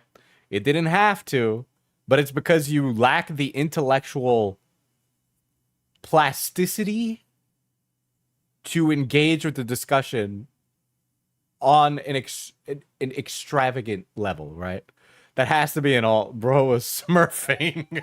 savage can be civilized. I used the theme in a more conscious way with Hills. I constructed these two families as mirrors of each other. I found it very interesting to look at ourselves, to think of ourselves as having the capacity for not only great good, but also for great evil. Craven pretty explicitly does not view either sides as heroes. His goal was basically to strip one side of all of them. Okay, so this commenter is also not presenting his point then. Then this commenter is actually presenting a different point than the point he made, but is presenting the point more succinctly and better than him.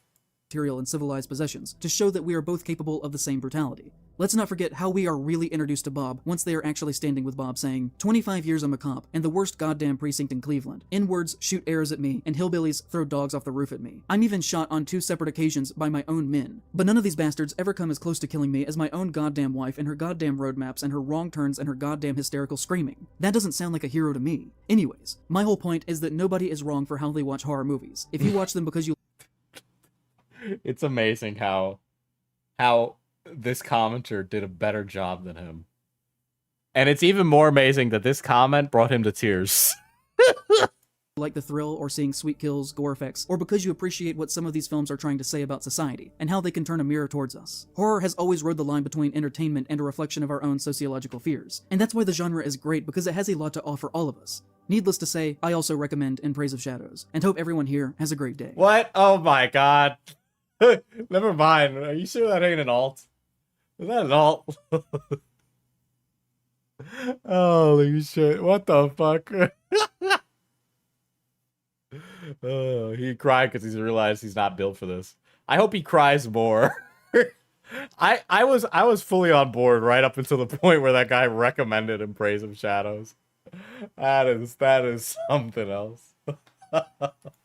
And John, I don't know you, but if you're watching John, I don't know you, but I appreciate what you did for me. this, I just want to say thank you. Because I was in a really dark place in that time period. And what you said there... Was this guy really... Like, what do you mean when you say that? I was in a really dark place. What a YouTuberism.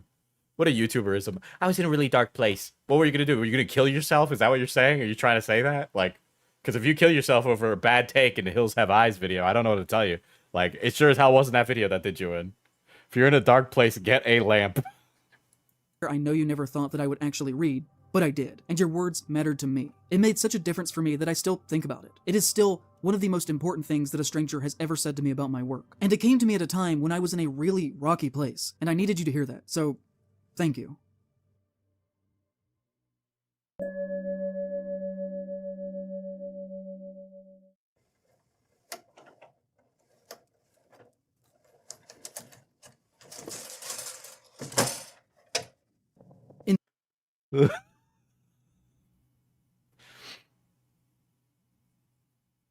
Yeah. There's something that happens when like a director finishes a work, they tend to equate different things to it, right? So Axis, yeah. Honestly, I think the director was wild, and if he thought there was some kind of equal representation for the Hills Have Eyes characters, yeah. And then Axis also said earlier, my problem is the idea that protagonists have to be heroes. Yeah, the dad is a racist asshole cop, but being a racist asshole cop doesn't put you on the same level as an actual cannibal. Yeah. Bro's dressed like he works at Freddy Fazbear's Pizzeria. In March of this year, Late Night I feel like he's like the young version of the of the purple guy. with the Devil was released to theaters, which came with a He's dressed like a bowling shoe. share of controversy. Normally, this would be a film that would make some buzz and then be quickly forgotten about by most non-horror people. But Late Night with the Devil ended up with several major articles written about it in the trades because of its use of supposedly 3 AI-generated title cards that appeared both in the trailer as well as in the film itself. The number 3 William Afton. All right, let me go pull up the part about the YouTubers.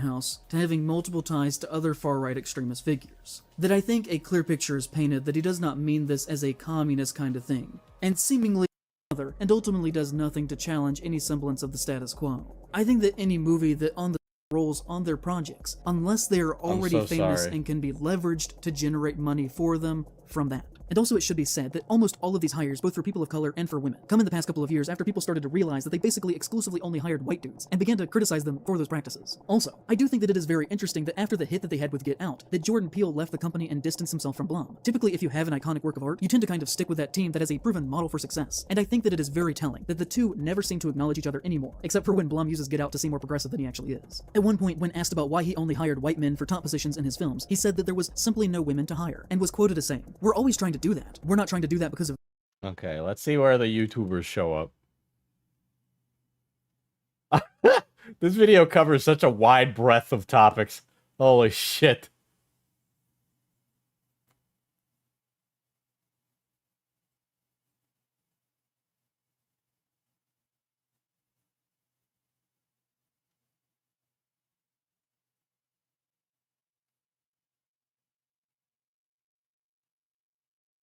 Hold on.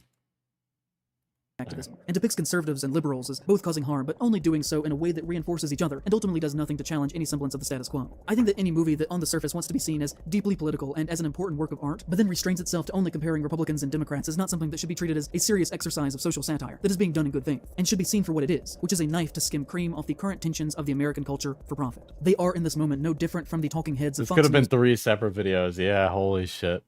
or MSNBC, who get paid to lie 24 hours a day. No, okay, let me tell you why videos like this are long, right? And it's the same thing with the H-bomb video. When a video's long, it makes you sound like you're right. People look at a long video and go, wow, that guy must know his shit. That's literally how people interpret it. But I think the biggest argument that you could make about how weak The Hunt actually is as a work of satire No, comes I from just something put it that on Blum 2 says to times Shapiro speed. in their interview that I think demonstrably shows how his centrism allows passage for Shapiro's fascism. The Hunt is about how the country is so polarized. You know, I did a lot of research on you before I came in here because I was told of your views, and I looked at what you've said and done, and all you've expressed is a conservative point of view. I believe a lot of things that are different from you. We probably have many more things that are in common and share many more beliefs than our political beliefs. And the idea that we can't talk to each other or that I can't come on your show makes me furious. The movie really makes fun of both sides. This movie does not take sides politically. Chapter 4, Wendigoon. Oh my god. Yeah, sorry, that's my Discord. If you're not aware, Wendigoon is a horror conspiracy theorist YouTuber with several million subscribers that, as you will hopefully come to see, should not be seen as the wholesome southern-friendly dad persona that he has publicly Oh my god. This is a character assassination. Holy shit. That is an outrageous thesis statement on that. constructed around himself in the past several years. And that, like many people who talk about being Christians as much as he does, has a dark past with deep ties to far-right extremism. On a base level, What? Name McName Name celebrates 5 months of membership. Can we watch a 3-hour-long FNAF video instead? No. Yeah, he's really burying the lead. his work has never been of personal interest to me. We share a similar focus on topics that we like to write about, but our similarities basically end there. I have no Yeah, he's need successful and you're not. or desire to hear 5 hours of opinions on Blood Meridian from a 21-year-old millionaire who got famous. What the fuck? Are you fucking kidding me? This fucking guy is actually mad that he's broke as hell. Are you kidding me? Oh, I don't need to hear from a 21-year-old millionaire. Well, yeah. He thinks you're so fucking smart because you're old. Hey, fuck you, bitch. Fucking... That's so soy. I'm sorry. Listen, I already know that I'm gonna be called like a far-right neo-Nazi, but that's so fucking cringe. That's such an absolutely ridiculous thing. Like, around the age of 19. And I know that is probably the most boomer thing that I've that is extremely boomer. You're a loser. said. Apologies for that. But I say that to argue that I really do think that there are some works that are really not intended to hit the right way until we're older. There are some works that fundamentally will not Okay, so maybe somebody can engage with something when they're younger and then reinterpret that piece of work when they're older and make another video. be understood by you if you are wealthy and have always been upper class your entire life. And this may all sound condescending, but that doesn't stop it from Dude, what? Wendigoon is from one of the worst off states in the country with the fewest prospects of class mobility and opportunity for real life change. Wendigoon found a way. Like, go him. Here's the thing. People like In Praise of Shadows would rather suffer in their poverty as an example of how righteous and artistic they are than actually be a successful artist and have their message seen by people, right? They'd rather dwell in the fact that they don't get that attention or get that money because he values his politics so much is that he's willing to just forego any success.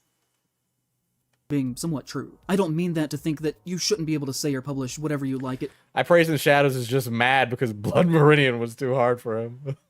any point in your life. You're obviously free to do so. And I also don't want it to be seen as if I'm talking down to young people because I'm not. You are, actually. You're like an asshole and a loser.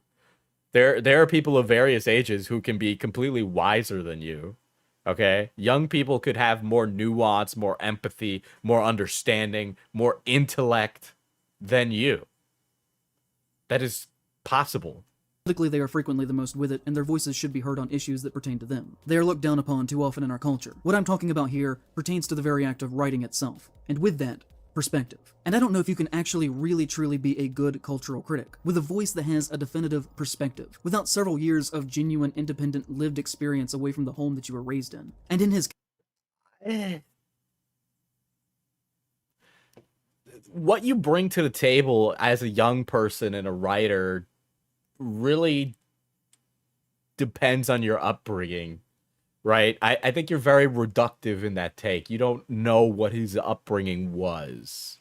case, he became exceptionally wealthy by the time that he was 19 or 20. And so if you leave the home and immediately become famous and rich, without having to ever actually truly struggle, can you be considered to have ever actually had lived experience at all that would qualify you to give criticism on works of art about the experience of average and poor people? Well, okay, why is a work of art only allowed to be, like, the way you're wording this makes it sound like only the poor and impoverished are allowed to criticize art.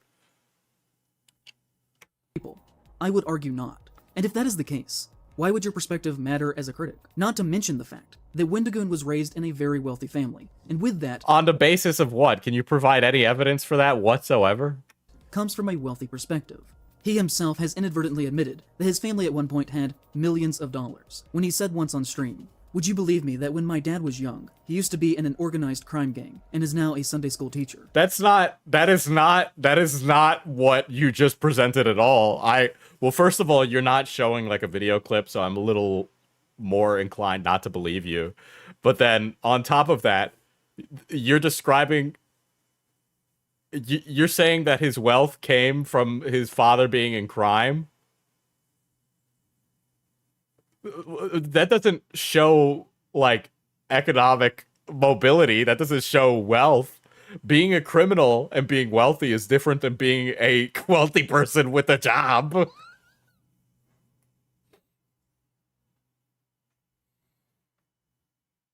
Very wild life that guy's lived. He was in an organized crime gang that my grandfather ran. A lot of bad things went down. They got investigated by the FBI. Okay, so you haven't justified that he was like a wealthy man or like any of that. My grandpa went to jail. My dad had to testify and tried to take up the business. The business fell apart, and he ended up losing millions of dollars to the state. Lost everything. Yeah, he lost all this money because it was ill-gotten gains through crime. Bro made a 3-hour video to say he's broke.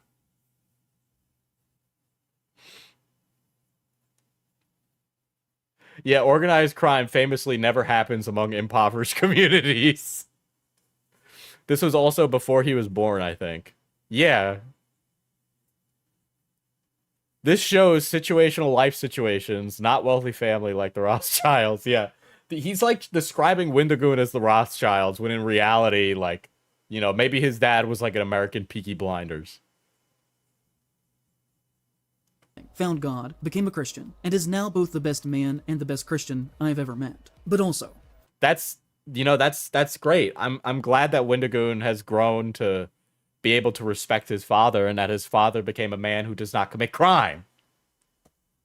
I'm not even here to criticize his body of work. I think his videos are very uninteresting. But You are such a asshole. You're just like a bad person. You're actually just like a mean, sour person who's mad at the world. ultimately, that is secondary to what makes him worth talking about. The first of which are the very strong beliefs that he seems to hold as important, that are in my opinion the antithesis of what horror should be about. There are many things that are red flags that we could talk about, from the bizarre gun ownership, the What is wrong with someone who likes horror owning guns? Not to be that guy. And excuse me, maybe I'm just too masculine for this loser, but like, guns are cool, swords are cool, dinosaurs are cool, fucking explosions are cool, big robots are cool, fucking all these like 12, everything you thought when you get into your mid-20s, you stop caring what people think about you. And I have realized everything I thought was cool when I was an 8-year-old boy is cool. flagrant use from my perspective of his religion as a shield from criticism, to the belief that he His flagrant use of his religion gives him a perspective to talk about horror, which I think is applicable considering how much religious ideas are used in horror. So he could possibly give a more nuanced take than other people. at one point followed many far-right accounts on Twitter from Kyle Rittenhouse. Guys, I follow people I hate on Twitter, okay? I can't stand the quartering. You guys know I can't stand the quartering. I follow the quartering, okay? That doesn't mean that I support the quartering. House to Parler, the social media website where the January 6th insurrection was in part planned. People said, oh, he only followed them, but that doesn't mean that he agrees with them. But there are screenshots of tweets that may have been deleted. They clearly, in my mind, show a support to Rittenhouse. Although, since I did not take these screenshots, they do have to be taken with a grain of salt. Oh my god. You can't, like, present what you did before and then go, well, I didn't take these, so they might not be true. Like, that's outrageous. But in relation to everything else that we're going to talk about here, to me it seems to fall in line with his general beliefs. These have been widespread across the internet, and to my knowledge, I can find no examples of him directly saying that these are not real. So he may or may not have actually followed these accounts or supported them. But I do not believe that he has ever outright said that this did not happen, so take that as you will. That, like, you know what he's doing, buddy? Is that he's just not addressing shit. All right? Like you should have done. The Rittenhouse trial is extremely divisive. What is the dude trying to say? Yeah, I know. I honestly don't really give a shit what most creators had to say about the Rittenhouse thing. Like, everybody's got their opinion. I'm not really trying to, like, convince people otherwise. Like, if a gun owner is chill about what happened, then, like, whatever the fuck. Like, am I really gonna care?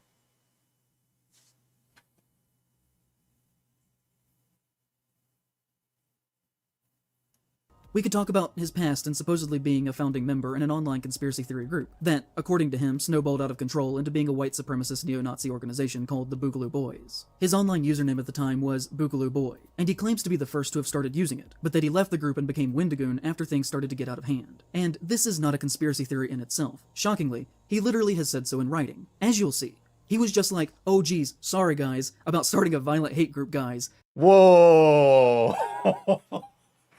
He's saying that Wendigoon started the Boogaloo Boys.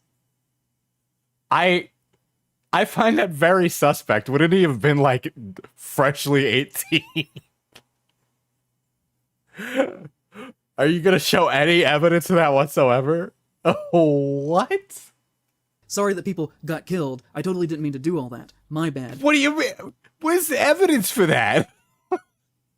I'll do better next time. Also, it should be noted that the Boogaloo Boys are known for wearing Hawaiian shirts. Like you? White man wears Hawaiian shirt. Must be a dog whistle. Oh my god. Guess who else always has on a Hawaiian shirt, despite the fact You! You! You're a boogaloo boy! that he publicly totally does not share in their beliefs, guys. I'm just saying that if at the very least I, in any way whatsoever, somehow accidentally inadvertently I would like to read it, but your fat face is in the way. started a hate group, I wouldn't continue to still dress like them if it were me. It would make me look like I still believed in their cause, and that I just couldn't talk about it because people would publicly get mad at me. If I had What are you talking about? You are literally, you are conspiracy. Like, you are literally conspiracy pilled. You are actually thinking that he still supports it on the basis of what? That he wears Hawaiian shirts? You're crazy. That's crazy. You're wearing a Hawaiian shirt. How do I know you're not a boogaloo boy in disguise and that you're secretly dog whistling by wearing a Hawaiian shirt and having a mustache? accidentally started a hate terrorist organization, I wouldn't rebrand as Wait, you are literally saying he started a hate terrorist organization? You know what, Wendigoon, you should sue him. I'm sorry, Wendigoon should sue him. He's saying that you're a terrorist, Wendigoon. Wendigoon, he's calling you a terrorist. You should sue him. a horror YouTuber the next year, and instead would try and By the way, it's also a joke that you're a cannibal. I don't know if you didn't notice that. In my opinion, you do seem to be broke, and I think I am entitled to that opinion. But you are presenting as fact that he started a terrorist organization. fight that ideology as much as I could. And if I didn't do that, then it would probably be fair for people to assume that I still agreed with their actions. At one point, he posted on his subreddit and wrote, "Someone asked me about my old All right, I'll actually read it. Someone asked me about my old Boogaloo Boy persona, so I made a response, and I thought I'd share it to set the record straight. Again, I hate being political, but I wanted to clear this up. Love y'all. Thanks." This guy has gotten so much shit just for being Christian on the internet. It's insane.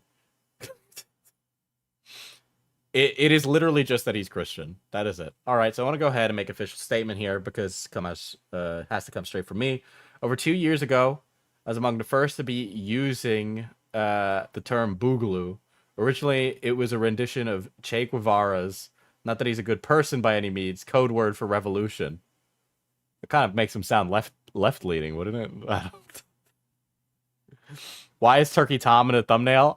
We will get there. We will get there. Originally, it was a rendition of Che Guevara's, not that he's a good person by any means, code word for revolution. And I've always been a proponent of freedom and liberty. I believe in the divine rights of every human, and therefore aspects of self-independence are important to me. So I began using the word in small settings, and then decided to make a meme page using the name, as no one had done so yet. To give you an idea, my name was Boogaloo Boy, and I had several have pointed out to me being the original and starting a Hawaiian shirt thing, as I just always wore those Hawaiian shirts. However, as the term became mainstream, more ideas began to come into the group. Everything from Antifa members to fascists wanted in on it. The original idea became muddled and broken. I always meant it as for the people thing, yet it quickly became something else. To give you an idea, I've watched the same news stations call it a far leftist movement and a far right movement in the same day. It became something I didn't want to be a part of, and so I left. Dropped the name, took a break, and decided to talk about things I enjoy, like conspiracies and movies, under the new title, Wendigoon. It was something I acknowledged, but I'm not part of anymore, for what it became. Some of my current followers and friends were with me then, but I am not part of that anymore. That seems like a really, really mild statement, right? I feel like him saying, I don't know, maybe he's attributing too much to himself there, but this doesn't make him sound like some far-right nationalist. In fact, if anything, this makes it sound like In Praise of Shadows is a crazy person. That's what this makes it sound like. Yeah, that makes me respect him even more. Yeah, he left when he felt that it was becoming bad. I grew up. Yeah. I grew up, literally. Wow, I can't believe Wendigoon's a totally normal guy.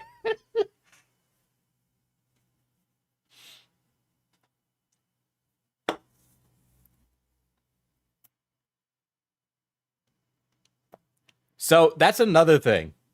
In Praise of Shadows actually literally took some talking points from YouTube drama. I don't think he did research these things, because later on in this video, you'll see that he actually repeats talking points of known horrible person Sneeko. Boogaloo Boy persona, so I made my response and thought I'd share it to set the record straight. Again, I hate being political, but I wanted to clear this up. Love y'all, thanks. The statement that he included with this read. Alright, so I'll go ahead. Alright, yeah, you read out the statement. Friends were with me then, but I'm not a part of that anymore. So, do you remember when armed men were arrested a few years ago for planning the kidnapping of Michigan Governor Gretchen Whitmire? That was the Boogaloos. Do you remember when white people showed up at the George Floyd protests and caused property damage and violence in the hopes that black people would... Okay, so they showed up and they did bad things. What does this have to do with the Wendigoon? Did he plan this? Was he the mastermind behind it? Blamed for that? That was the Boogaloos. A great deal of their members were spotted in the Capitol during the January 6th insurrection. In 2020, they killed several police officers in a drive-by shooting in Oakland, hoping that black people... I don't understand. Aren't you a leftist? Isn't that like based? I know. Did he endorse it? People would be blamed for the violence in an attempt to create racial tension. The reason they use the word boogaloo is in reference to a meme that says Civil War II Electric Boogaloo, obviously in reference to the 1984. That's literally not what he said, though. That's literally not what Wendigoon said, and you even read out his statement, right? Like, so you're just like ignoring what he said and replacing it with your ideals. Film Breakin' 2 Electric Boogaloo. Okay.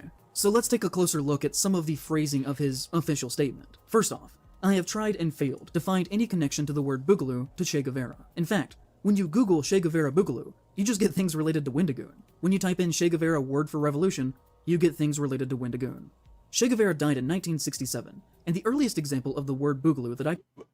Fucking Wendigoon would have been a teenager. Maybe he just attributed something he read on the internet like fucking you did. Like...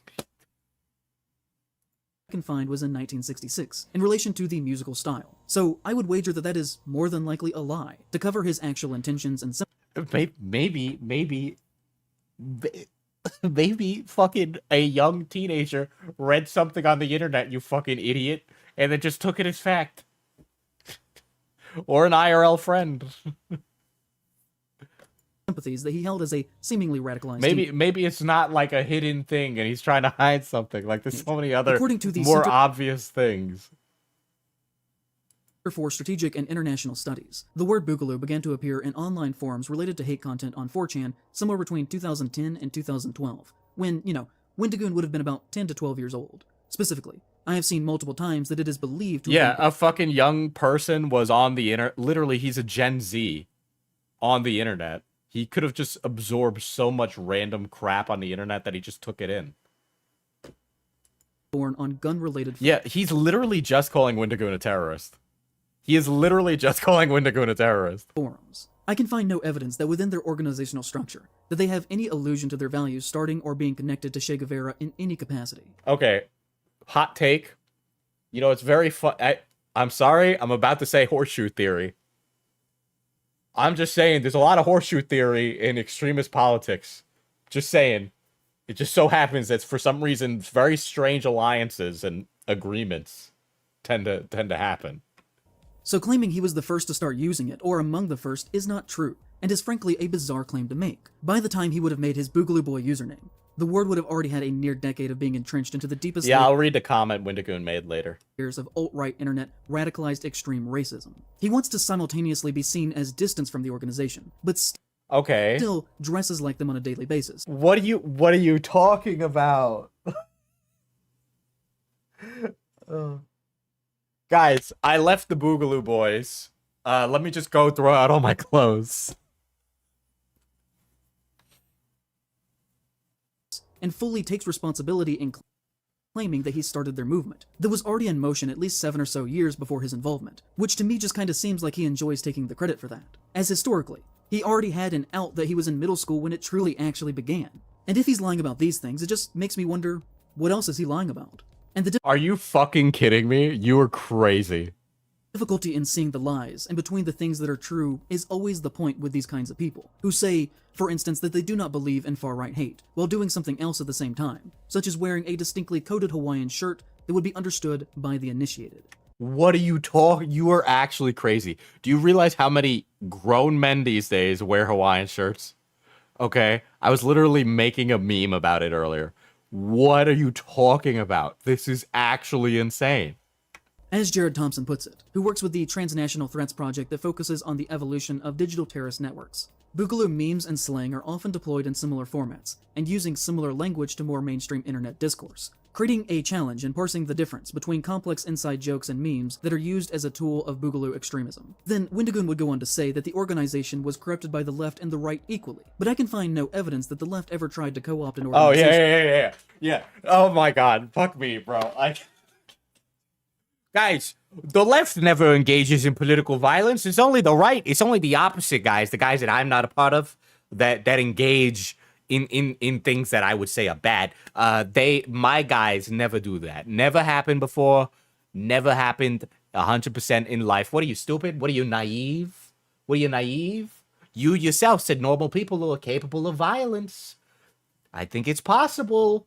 I think people get radicalized very easily on the internet. And I think many people of many walks in life can somehow happen to find themselves in places agreeing with people they wouldn't usually agree with. That actively desires a race war within America. Just on the surface, that makes no sense. And on top of this, Yeah, that makes no sense. I've never heard of leftists who are racist. No. Never seen that. people who are centrist, or on the left, do not use the phrasing Antifa members. The only people who say that are the ones that see Antifa as some sort of homogenous radical left-wing activist group, as opposed to a general term for anti-fascist movements. He is kind of telling on himself by saying Antifa members, as if they are a part of an organized political militia, like many alt-right groups are, such as the Boogaloos. Oh my god. And saying that there was harm and violence perpetrated on both sides is the kind of language that other fascists, like Trump, say to What are you talking about? Guys, today I'm a fascist. Sorry, I've been radicalized. I've been turned into a fascist because In Praise of Shadow said so. disorient people into not seeing far-right extremism for what it is. He makes the bizarre false It's only the far right that exists. The far left is an imagination created by the... Oh my god, political extremism is ruining America. We ain't making it out alive. It's so Jover, bro. It's so Jover. Oh my god. claim that he invented the use of the word boogaloo as a for-the-people kind of thing, and he doesn't believe in what that group did with his Wasn't this whole dude's channel about horror movies? How do we get here? Yeah, but he's broke and poor, so he needs to do something. idealization of anti-government ideals, and also wants it to be very clear that he is not a political person. But to my ears, this You know, do you realize how many young people talk about like being anti-government these days? It's like it's a joke. Okay? You know how many jokes I make about the IRS? is all conservative doublespeak, and I hope Yeah, that conservative doublespeak. Yeah, the left never does doublespeak. Imaginary. this is becoming obvious to you as well. In my opinion, there is a regular pattern of behavior there, from supporting Rittenhouse to having multiple ties to other far-right extremist Yeah, but far-right extremist YouTuber Turkey Tom.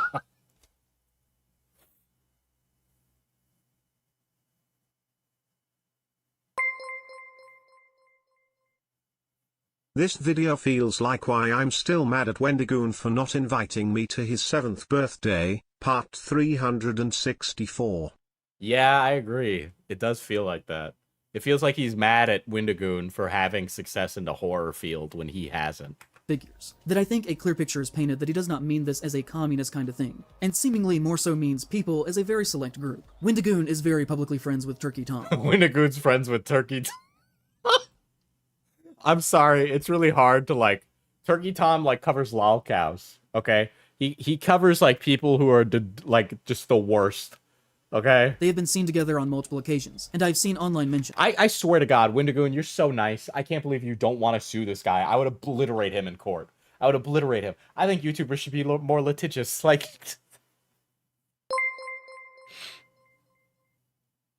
Yeah. Vacation Dad Core is the ironic shirt aesthetic. Yeah, that is part of it. That Tom was either at his wedding or at the very least was invited. Tom has been accused of using the N-word multiple times in private. Dude, okay, these messages of Turkey Tom using the N-word are so old. Tom was like 16 years old, okay? Tom was like 16 years old when these screenshots happened, okay? He still had his original Twitter account, okay? Tom doesn't have access to that Twitter account anymore. He was literally a teenager when he said those things. He is in his 20s now. It's been 5 years. conversations, including these screenshots of text. Oh my god, 2018, bro. You think Tom hasn't grown since 2018? Okay? He was like 17, 18, and he's in his early to mid 20s now. 16. You know who else wears Hawaiian shirts?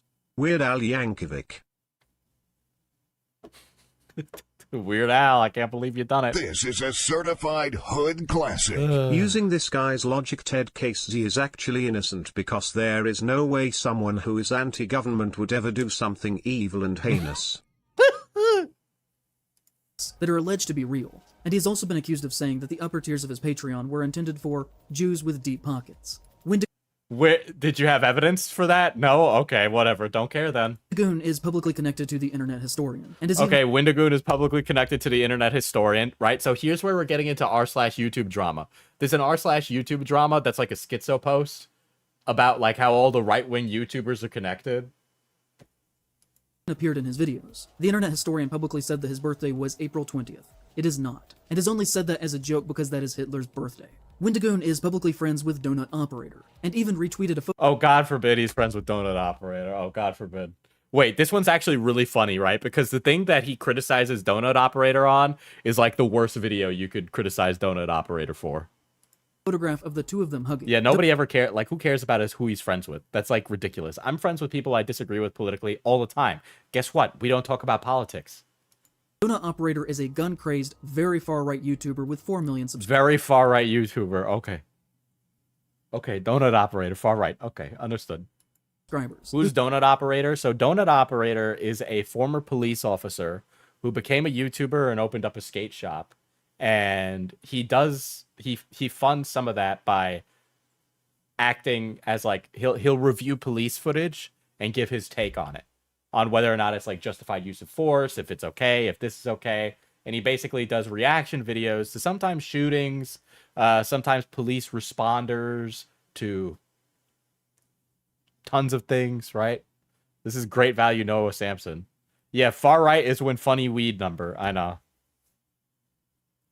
His career consists of but Donut Operator does run a skate shop.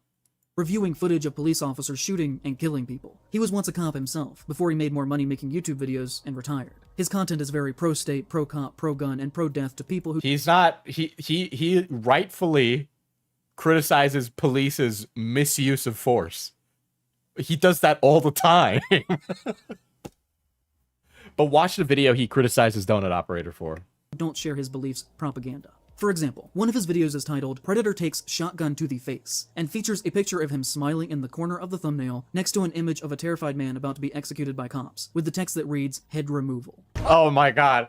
Guys. Donut Operator was smiling that a pedophile was shot in the face. Hi everyone, Donut here. We got a couple of shootings for you today. The main shooting just warms my heart. And you know, the main shooting just warms my heart. Do you realize how many people say that we should kill pedophiles in-game in Minecraft? Does that seem like the kind of video you would use? He could have used any other video that Donut Operator has reacted to, but he deliberately chose to criticize the pedophile video. Why are we talking about the video titled Bad Conservative Horror Movie? Wasn't the pedophile also holding a child hostage? Yeah, in praise of Shadow's logic, I guess he's pro-pedophile. Check his hard drive. That's a joke. That's a joke. I don't think you're pro-pedophile. I'm certain in that video he was holding the entire family hostage with a gun.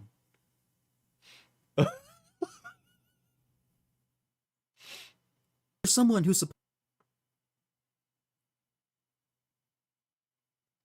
Yeah, also regarding the internet historian thing, it's hilarious when the piece of evidence was that someone got weird alt-right ads on his YouTube channel. Yeah.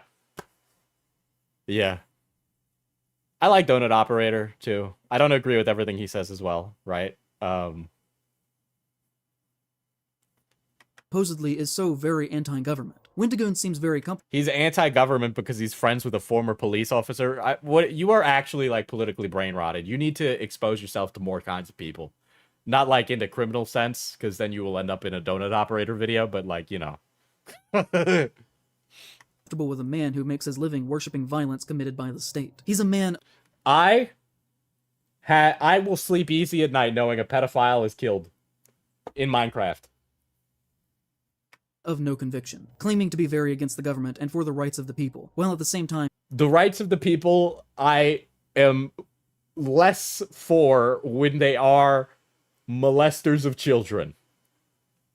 giving a warm embrace to one of the biggest fascist bootlickers on the internet. And the only thing that one could reasonably gather from this picture of them hugging is that he too is a fascist bootlicker himself. What do you mean? If you hug a guy, that is ridiculous. That's actually like an insane thing.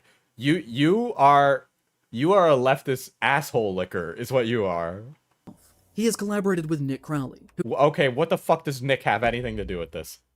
who constantly makes money through the most morbid and shameful true crime content of show. And there's tons of true crime content, and I think Nick does probably a better job. He handles it with a lot more seriousness than these like women who sit there with a teacup and they're like, "This family was murdered." That's worse. At least Nick is just like, "Here's the clip," and he's very serious about it. He doesn't get like he gets right to the point. Like, literally, what are you doing? Is it just because all these guys are more successful than you? Because that's what it looks like. Showcasing the last minutes of people before they are suddenly and unexpectedly killed. Crowley That's literally not all of his content, too. That's absolutely ridiculous. is similar to Wendigoon, in that on the surface they seem fairly edgy, but clean enough. But then you notice that he follows less than 200 people on Twitter, and among them are the same circle with names like Wendigoon, Plagued Moth, Turkey Tom, Mr. Ballin, and Donut Operator. And tons of YouTubers follow each other and don't agree with each other. That is normal in the industry to interact with people. You need to interact with people. I've had to interact with people that I don't necessarily enjoy because my network wasn't paying me, and we're mutuals on Twitter. It doesn't mean that I approve of everything that they do. Wendigoon has collaborated with Plagued Moth, a completely Yeah, Plague Moth is crazy. I don't really know about that. I don't know how to defend that one at all, Wendigoon, but yeah, that's you know what? Whatever. I can't defend that, but I also wouldn't tell you, "Hey man, don't talk to Plague Moth." shameful content creator who reviewed snuff films on his Patreon Hasn't Tom been fully against Plague Moth publicly? Yes. before it was taken down, and has been accused of showing genuine gore content to minors on Discord, and whose main YouTube Yeah. That's cool and all Simon, but the title of the vid. So the problem with him saying this stuff about Plague Moth is that everything said about him is like a back and forth between him and that creepy reading, right? So it's like a constant back and forth. So I can't trust anything that's said about either of those two because they've had like a years long drama, right? But yeah, Tom has criticized Plague Moth because reviewing gore content is insane. YouTube channel consists of him reviewing censored videos of horrible acts of real-life violence and death. He is publicly friends with Shoe on Head, who Oh my god, poor Shoe. Shoe literally, it's like, if you have like exposed yourself to any of Shoe's content on YouTube, it is very easy to tell that she is not far right, that she is definitely a leftist. You know, she's very much like Bernie pilled. She was super Bernie pilled. You'd have to be very stupid to think that she's like a right-leaning woman. is a conservative masquerading as a leftist, who That's bullshit. That is actually bullshit. has built a career off of lazy It's insane how much people want Shu to be right-leaning, but it's just because she doesn't want to agree with like all the witch hunting shit that you're doing that she's a right-leaning individual, but she is most certainly not. If you interact with any of her politics at all, you would have to be an idiot to think that she is actually far right. anti-woke content, complaining about SJWs, who says Okay, it's stuff. The stuff she complains about is like the crazy people who say, "I think kids should be sexualized," like shit like that, right? It's like very obviously like you can easily criticize this one. Like I don't understand that at all. Yeah, in like 2017. stuff like Karl Marx rising from the grave, finding out his movement has been taken over by fat, ugly, mentally ill losers. He is friends with Yeah, like I said, there's a lot of people who are like pro-violence on the left-leaning side, but are like too anxious or depressed to be like, I can't pick up a gun, I'm afraid.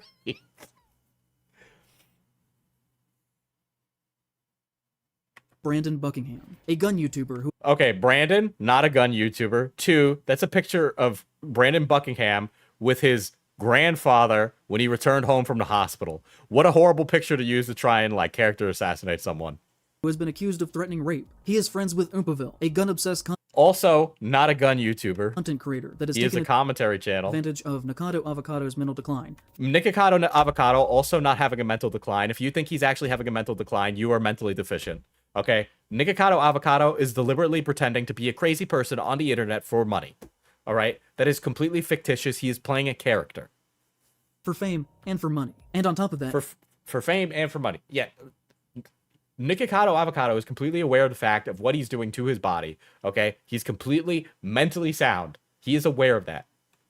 has made content with the human trafficker, Andrew Tate. He's not he's not covering Andrew Tate from the perspective of Andrew Tate is correct, right? He was mocking Andrew Tate the entirety of that interview. If you watched it, you moron. He is friends with Mutahar, who argued against Andrew Tate being deplatformed from social media websites, and has recently showcased a great deal of transphobia in his most recent video. You didn't watch the video. You didn't watch the video at all. Okay, sorry, excuse me. Keffel's the crazy ass bitch who was selling bathtub HRT to minors and trying to pink pill children. Yeah, that's totally not fucking weird. All right? Or how about Keffel's running off with $100,000 in GoFundMe money so that way she could go spend it all on blow. All right? So, yeah, you can actually tell that this video was literally made up by r/YouTube drama post. That is the worst thing he could have said. He has publicly interacted in a friendly way with the account Rock Solid on multiple occasions. Oh my god, he interacted with a shitpost account. And with just a quick look at their profile, I saw them liking anti-trans posts and neo-Nazi content. He interacts We are many degrees of separation. What is he supposed to like police whatever people like? Oh my god. positively with Disclose.tv, a far-right propaganda website that uses hate speech, engages in Holocaust denialism, and platforms neo-Nazis. He has appeared in content with Mr. Why is Wendigoon on like the chopping block so hard? Guns and Gear, whose Twitter bio reads, dedicated to restoring the civil rights of Americans. Dude, I would, if I lived in a state where I could own more guns, I would, because they are cool, right? In the same way that I own swords, I would own guns because they're cool in like the young idiot boy kind of way. But despite that, he's tweeted negatively about trans people many times. He has interacted positively with Goran Thumb, who has said, the traditional family should be encouraged and strengthened. I see little to no support from the government or big media. He has said anti-trans statements. He has called people degenerate. That's like the pancakes and waffles statement. And has said that non-traditional sexual interactions are a disgusting, hedonistic lifestyle. That is the breakdown of the family unit. Wendigoon is publicly friends with Brandon Herrera, who has made jokes that implied that he was sympathetic with Post Malone, yeah. It's almost like people of different political affiliation can talk to each other. You know?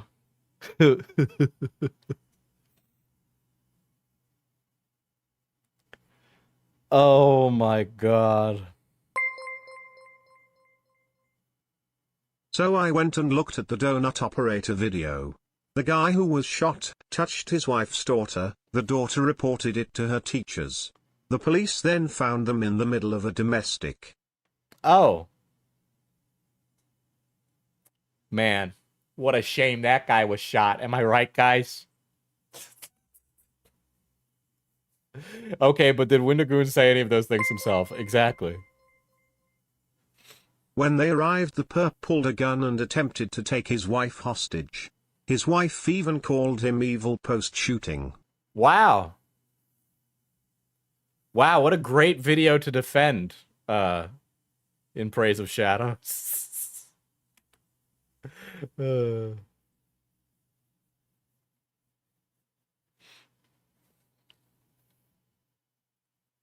Also, thank you for the $40. Damn. Yeah, Axis is a wonderful fact checker. public shooters who killed leftists, and collaborated with Kyle Rittenhouse, who has posted images of himself with an MP40, which is a gun used by the Nazis. That he Oh my god, MP40 is also one of the most famous guns ever. Yes, because of the Nazis, but like, that doesn't mean you are a Nazi. described as the original ghetto blaster. I've also seen people insinuate that Herrera was with Wendigoon in the days of being part of the Boogaloo movement, but I cannot find substantial proof on if this is true or not. But I've seen several comments saying this, so online it is at least culturally Schizophrenic behavior. believed to be true. He has appeared in gun-related content with Haley Luan, an influencer whose content is based entirely around making the United States military appear fun and bizarrely sexually appealing, which again, for someone who is supposedly anti-government. I feel like that's also like part of the meme from that lady, right? Like that's part of the joke. And again, sorry, I mean, I guess we're just gonna agree to disagree here. Sorry to pull a tipster. Guns are cool, buddy. I just think they're cool. All right, I think guns are cool. I think ninjas are cool. I think ancient Greece was cool. I think ancient China was cool. I think Sun Tzu is fun. I think did I say samurai? I think samurai are cool. I think the pyramids are cool. I think dinosaurs are cool. Like, I don't know what to tell you. Like, God forbid people have fun. Sure does seem to have a lot of wealthy white friends who actively work to uphold the values of the American empire. Or we could What are you nuts? talk about the time that he stole art to use in promotional material for his videos, and then blamed it on his editorial team instead of just taking the responsibility. Then, of course, there is his username. To the Algonquin people, the Wendigo is a negative spiritual symbol that is to be avoided and whose name is to never even be said out loud or written down. So I know there's a bit of a hypocrisy there on my part, but we kind of do have to say it for academic purposes, so apologies for that. Starting with Algernon Blackwood's horror short story called The Wendigo. People have for hundreds of years taken the creature and used it for their own means, including Wendigoon in his very name, which is something that indigenous people have been very critical with him now for years. This next thing that I'm trying to argue is not to discredit his feelings regarding to his own personal history. But what I will say is that Americans who are white or partially white in rural areas love to claim a percentage of native heritage for bizarre conservative reasons, relating to Bro is like, I got his 23andMe statistics. like reverence for the land and fascistic nostalgia for a time that never existed and stuff like that. He has attempted to deflect from criticism over the use of the name by saying that his grandfather was Native American, and that he learned these things culturally through him. But I personally have to look at it from the hypothetical perspective, where Yeah, shouldn't you let native people handle it then? But I'm also pretty sure he's native. Yeah, he's doing a white savior. He's doing a white savior is what he's doing. Okay, like that's what's happening. say I had a black or mixed grandfather in this situation, and black people were telling me that I was doing something that was racist or offensive to them. I would then listen to what they were saying instead of claiming that I had the right to do it because I had some melanin in.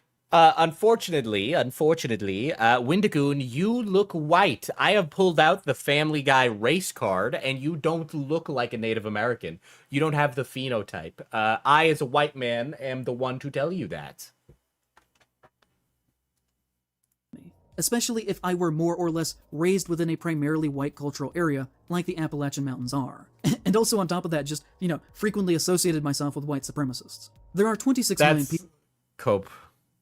people in this region, and well over 80% of them are He's white. not white, he's the color of shrimp. Yeah, this guy's really pink. With the majority of the others being Latino. I wonder why some native people look white. Cloudy, I think you might be cooking there. As someone part of the horror community, we don't claim him. That's okay. I love horror. Like I said at the beginning of the stream, the Western book is like very much steeped in classic Americana and cryptid and horror history, because I find that stuff interesting, right? It's like the American equivalent of the Leprechaun and stuff like that. So I have great reverence and love for all that stuff. So I don't know. Again, I'm Puerto Rican, right? I'm pretty sure I got plenty of native in me because, we were all shipped around on the boats together. But as long as you're respectful about it, I think you should be allowed to use it. But you know, hot take. And if I had no cultural connection around me to that non-white percentage of my history, then what really would give me the right to dictate whether or not what I was doing was appropriate? He has the shrimp phenotype.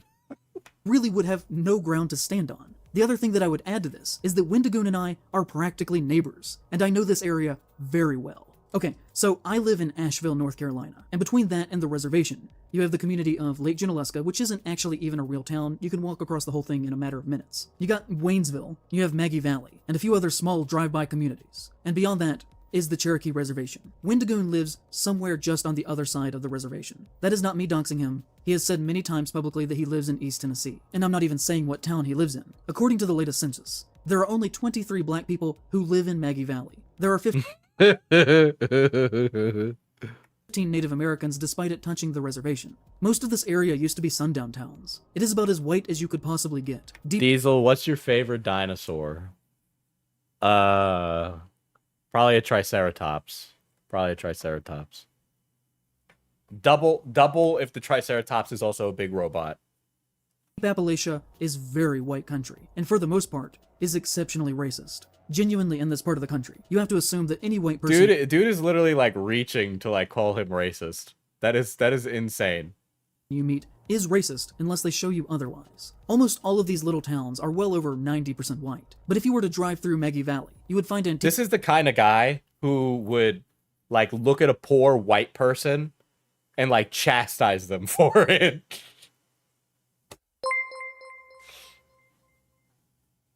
$5 says bro thinks light-skinned black people who live in suburbs don't experience racism. You know what he is? He's the kind of guy who checks somebody's race to determine whether or not he's nice to them.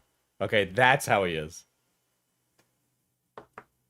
Store selling busts of Native American braves, carved wooden eagles, vintage paintings of buffalo, super racist generalizations that idealize the idea of the noble, good kind of Native American. And then you'll drive onto the reservation, and it's just run down and poor as shit. What's the favorite sword you own? I'll go get it off the wall. Hold on.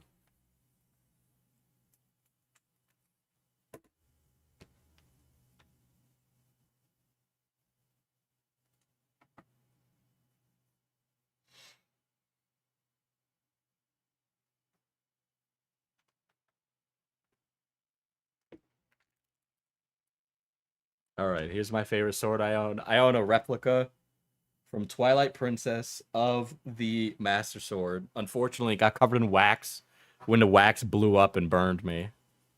Right? So here it is. It is not bladed, so I can touch it at the end, obviously, but it is very heavy, and it could hurt somebody quite easily. But I really like this sword. The handle's a little short. It's supposed to be a short sword, but it's so heavy. It's heavier than any of my like actual. So I own a HEMA practice sword, so historical European martial arts practice sword, and that is a long sword, and it is the appropriate weight, and this is heavier than that. But yeah, I quite love this one a bit. I also have a shield on the wall of the shield, the Hylian shield, but I will not take that off the wall. So not enough gooning to one hand. Anyway, let me go put this back. How much is a HEMA practice sword? Like 60 or 70 bucks?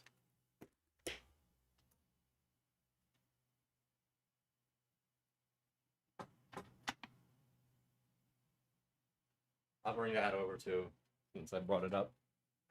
Not a sponsor, obviously. Yeah, I can't get the shield off the wall right now. It would just take too long. But this is a HEMA practice sword. Obviously, it has like a plush end. So you could, it is the correct weight for a long sword. But, so you did start HEMA after the Shad stream, yes. yes, after the Shad streams, I've put money down to practice. So I would love to do some HEMA stuff. When I was, I had always wanted to do like stunt stuff as well, so that would be cool too. Yeah, I literally started something out of spite. Yes, I did. Yes, I did.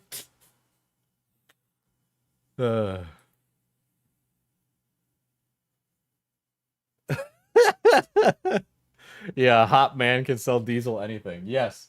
This literally was promoted by Sellsword, the guy who was beefing with Shad. And then I went and bought that exact bottle.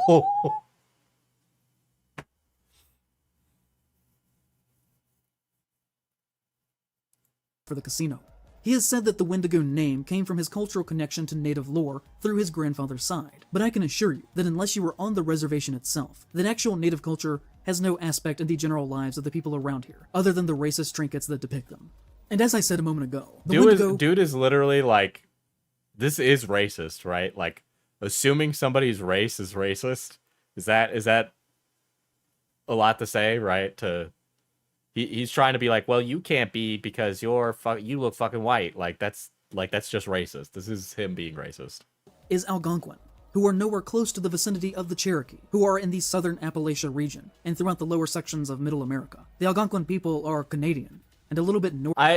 I've always associated Algonquin with the East Coast, personally, and there does seem to be a bit of that here, but.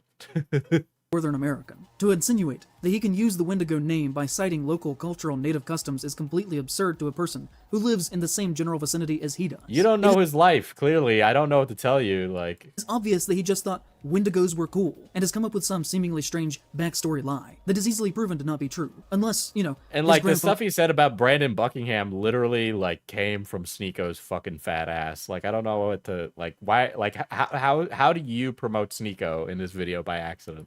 Father is Algonquin and just moved to Tennessee. But if that were the case, I don't know why he wouldn't just come out and say that by now. r/YouTube drama video. Yep. The reason why he doesn't is because it isn't true. There's a lot of bizarre religious-like mythologizing around his past that I particularly hate. Remember, like you have to live on the reservation to own your native culture. Native Americans, you can never fucking leave. As a matter of fact, I'll tell my grandmother to go back right now. Culture is such a fluid thing. Culture is something that travels with people and is shared between people. I don't think culture is, you know, relegated to a region or a place, or even a skin color or ethnicity. I think culture is what we cherish and share with the people in our lives. You know, I got brought into a lot of Italian customs because despite being Puerto Rican, I grew up around a lot of Italians. And they brought me in willingly, despite me looking different, right? And it gave me a great love for a lot of the music, a lot of the struggle, a lot of that, right? I understand when people say a cultural appropriation is when they tokenize it, right? You know, the Native American with the tear falling down. But there's a lot of amazing things that I really do think if it wasn't for this ability for culture to travel as far as it does, a lot of that stuff would die. And then also it is up to the people that carry dying cultures to bring that on to the next group of people. But, you know, there's so many things in our past that just get lost. I did not grow up in Puerto Rico, right? My grandmother did. And when she passed, there was this chest that she left for us, right? It was a chest that she left for my brother and I. And in that chest was a lot of personal affectations of when we were kids. And it was a journal. My grandmother had journaled her whole life for us. And we learned a lot about Puerto Rican culture post her death, things we wouldn't have realized, right? Those are things that shouldn't be exclusive to me, right? Those stories that she told personally are obviously personal, but this stuff, like the way the island was built is that there were miles of jungle between roads. And when my grandmother's sister, so my great aunt, was born, and this is a message to you, chat, you should actually journal. One day you will die. Leave that for your kids. Leave that for your grandkids. Okay? Leave that for somebody so that way they can learn. You know, but the island was a jungle. So living and growing up in that, you were a subsistence farmer, right? Now, there was a whole bunch of stuff about, like, monsters that live in the woods. But one of the interesting stories is when my great aunt was born, it took their father like a week to walk to the other side of the island where they could register my aunt as being born. So as a result, a bunch of my grandmother's siblings, right, ended up having 2 birthdays because it would take them a while. So there's 2 birthdays. And that's just something that doesn't happen now. And if I didn't tell everybody this story, you wouldn't realize, oh, if you lived in a jungle, you'd end up with 2 birthdays.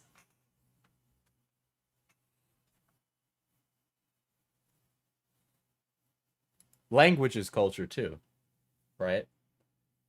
It's my parents didn't teach me Spanish, so now I have to go back and learn it. And there's a lot of cultural context that I end up missing because of that. Like, for example, I'll give you an example. In Hispanic culture, being fat is seen as good. It means you're well fed. You know, gordito, you know, stuff like that. Right? So it wouldn't be an insult if an old person were to come up to you and be like, you're fucking skinny. Something's wrong with you. You okay? Right? Or you're fucking fat. I'm so glad you're fat.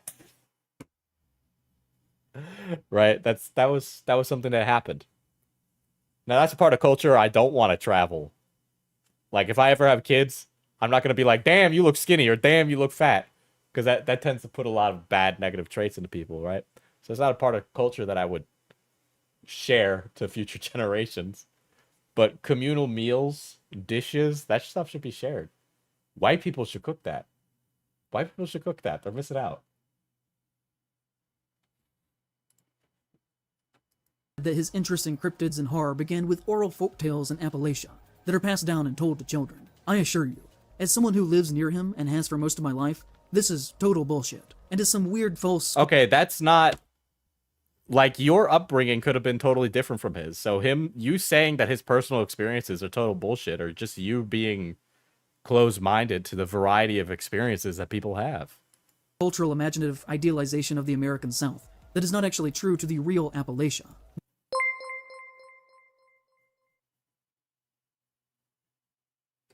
This is going to be less than $2 for you, by the way.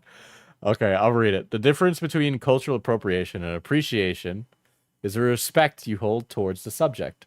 So as long as there is respect, there's no harm. This is going to be less than $2. We aren't sitting around at night talking about the goddamn Mothman and shit. I even came from a poor family, and he didn't. When I was a kid... You don't know that. You are assuming that on the basis that you said his dad did crime. That doesn't mean his dad was rich. If his dad lost that money, he was broke. I know people who had parents that were in crime and then ended up without money. Like, you are literally just being like, I grew up the way that he says he did, but I'm actually telling the truth. Like, this is just... You're just like a mean person. You're just like a bad person. I have seen people riding into towns on horseback. He admits to being raised by millionaires who got their money from crime. He just likes spooky stories, which is fine. So do I, obviously. But to come up with some weird folksy reason as to why he became a folklore YouTuber that somehow culminated with the destiny of local oral tradition... Struggle Olympian here. The kind of language that is used by members of a cult of personality. They might as well claim that he was born on a fucking mountaintop. Nobody talks about it. But don't you think it is extremely weird and off-putting that all of his fans call him Dad? Isn't that really strange? What follows... Why? Because he maintains a dad-like attitude?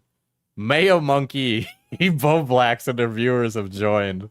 What up, Bovey? Thank you for the raid, dude. Very base, very base.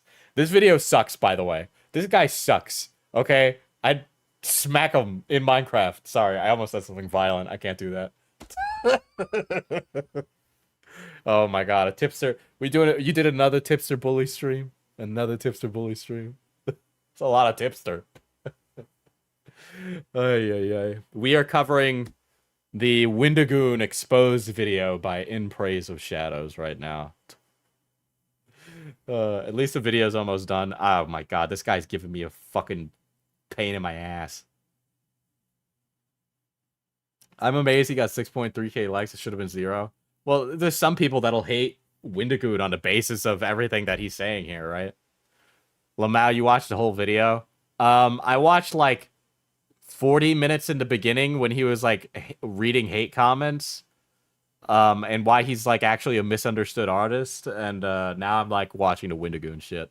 Is an exchange between two anonymous indigenous people about how they feel about him and his behaviors. I've been watching a YouTuber named Wendigoon for a long time, and Wait, I noticed what? Isn't that really strange? What follows is an exchange between two anonymous indigenous people about how they feel about him and his behaviors. I've been watching a YouTube... Well, wait a second. When you do something like this, you might as well just be like making it up. Like, this is absolutely like insane. Like, what? named Wendigoon for a long time. And then the dad thing. Like his viewers call him dad because he's like fucking wholesome, and he's like, oh, you should be nice to people. Like, what the fuck you want him to say? Like, whoa, fuck off. Like, you know what? Fuck off. Like, my audience calls me Poppy and Pookie and shit like that, and boss. Like, I never asked for that. It ended up being bestowed upon me. All right, like it just happens. And I noticed that his username always made me feel weird. He often These could be imaginary people. Uses Wendigo imagery in his merch and made it a part of his brand. He says that his grandfather is Cherokee and taught him the legend, and I'm not going to make assumptions on if he is lying or... Dude, you know what? If you care so much, go pay for Wendigoon's 23andMe, okay? So it's bad when random person claiming to be indigenous hates him. But when they dislike Wendigoon, they're telling the truth. Yeah, I know, of course, these random indigenous people that he could have made up. Just perfect for his narrative, right? Not. But I feel really weird still. It feels really disrespectful to me to use that name. I'm not sure if I'm being a baby about it, or if there's something wrong here. He has also said some shit about cultural appropriation that put up some serious red flags for me. The Wendigo comes from the Algonquin people. I don't think Cherokees come from that group. Plus he's presenting the white people concept of a Wendigo. You can call him out, but he has 3.5 million subs. His community will probably hunt you down before you ever get him to shut down. What follows is the comment that they were referring to about cultural appropriation, where a native person called out Wendigoon for his use of their spiritual symbol, to which he said to them, I'm actually going to make a video on this in order to make a direct response, but for now, cultural appropriation is a good way to alienate one group of people from the other. Whenever a society makes advancements in art and literature, and then another society gatekeeps others from interacting with it, it makes the creator seem inhuman and odd. Exactly. I don't like... Which, by the way, he is gatekeeping horror from Wendigoon, by the way, by doing this video. He is trying to gatekeep horror, which is insane and weird and really stupid and strange, because horror is a concept that transcends culture, but whatever. But again, like I've said and repeated, I think culture is something that should be shared, right? If there was more of my culture left, right? Because a lot of Puerto Rican culture was basically demolished by the Spaniards. I would be a person who would share that. And there is more to learn about it, and I would share that when I know more. But, you know, right now, that's not the thing I'm doing with my creative projects. The easiest way to create prejudice is to convince others that a group of people should not be interacting. Yeah, he's trying to gatekeep Native American myths from a Native American while also being a shrimp. How does he know that he's not Native American? I think so therefore it must be true. Like, literally no evidence. With. I have spoken to several natives who love the concept, yet only those who have no value in its existence say I shouldn't talk about it, inciting an indoctrinated superiority. Furthermore, when we stop talking about cultures, they die. That's true. That's true. That is, again, I said that earlier in the stream. When you stop talking about a culture, it vanishes forever. All right? It needs to be shared, right? And does culture change? Yes. But that's part of it. Is that culture changes. It's fluid. Especially applicable to Native Americans. I just personally think that the Wendigo is one topic that captures the imagination in a way that it kind of has fit into this niche where it doesn't really go into anything else interesting. Same thing for like a skinwalker, right? who use spoken word to pass down their stories, and if we do not continue to speak their stories, their culture dies before we do. Lastly, I was raised in Appalachia, and my entire life has been filled with stories of the mountains and creatures that lurk in the dark. My culture is as American as any, and I recognize the importance in keeping the fire alive. I in no way mean this to attack, or to be direct, just a simple reply. If we develop the idea that we can't speak of certain people, then we're no better than those who silence them. He's basically using the I have a few black friends excuse to tell indigenous people to fuck off. You are literally using the I have a few Native Americans excuse to be like, this guy's a racist piece of shit. You literally said he created a terrorist organization. You fucking shrimp. And to not bother him, so that he can continue without criticism to Yeah, he literally is misinterpreting what he said. make a lot of money by selling plushies of a monster that was invented by a white British man that is ultimately making fun of their culture, as well as plastic figurines, Ay, Dios. posters, shirts, and other merchandise that depicts Wendigos. I don't know if he fully realizes the irony of being a rich and famous person taking a symbolic figure from a smaller native group of people that he is not connected to in any way, that is at least in part to them originally used as a metaphor for colonialism. The reason that this comment is publicly still available is because Wendigoon archived it by posting a screenshot of it early in his channel's life to his Reddit page, as a clarification of his official position on why Okay, yeah, like that's a completely reasonable and normal thing that he did. Yeah. He made it easy for you. he should be able to use the name, saying, "Hey everyone, so I hate getting political, but this keeps coming up. I'm showing this comment reply now, so my opinions can be made." When you like literally his name is when you shorten his name, it's I piece of shit, literally. But I want to change it to in praise of shrimp. Okay, he is now in praise of shrimp, creator of the broke back no money clothing. known going forward. I've also blocked out the original commenter, and please do not show hate if you see it on the video. Also, I'm at 50k. I love you all so much. Also, I have received Can we get some shrimps in chat? We need some shrimps for in praise of shrimp. Okay. comments from natives who advise me not to use the term Wendigo, as it is a bad omen and is dangerous. That is entirely different from not talking about a group of people altogether. They genuinely believe the legend and want me to be safe. They're cool. Thumbs up emoji. It has become a more common thing for people to call him out on his beliefs, his behaviors, and at the continued use of I'm so proud of this community. the Wendigo in his name and the merchandise that he makes a lot of money off of. It became so much of a conversation. Literally, you are at unironically, he seems mad that he's like making bread and he ain't.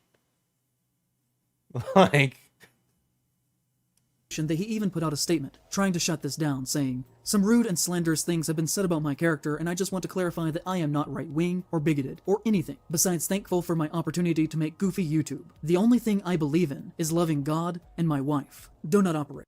that was literally like it. And that was a completely reasonable thing Wendigoon said. Like, he would call me Latinx and then lecture me when I correct him. He would literally call us Latinx.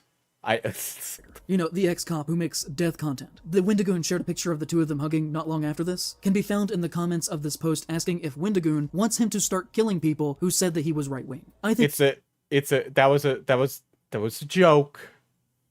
What, are you stupid?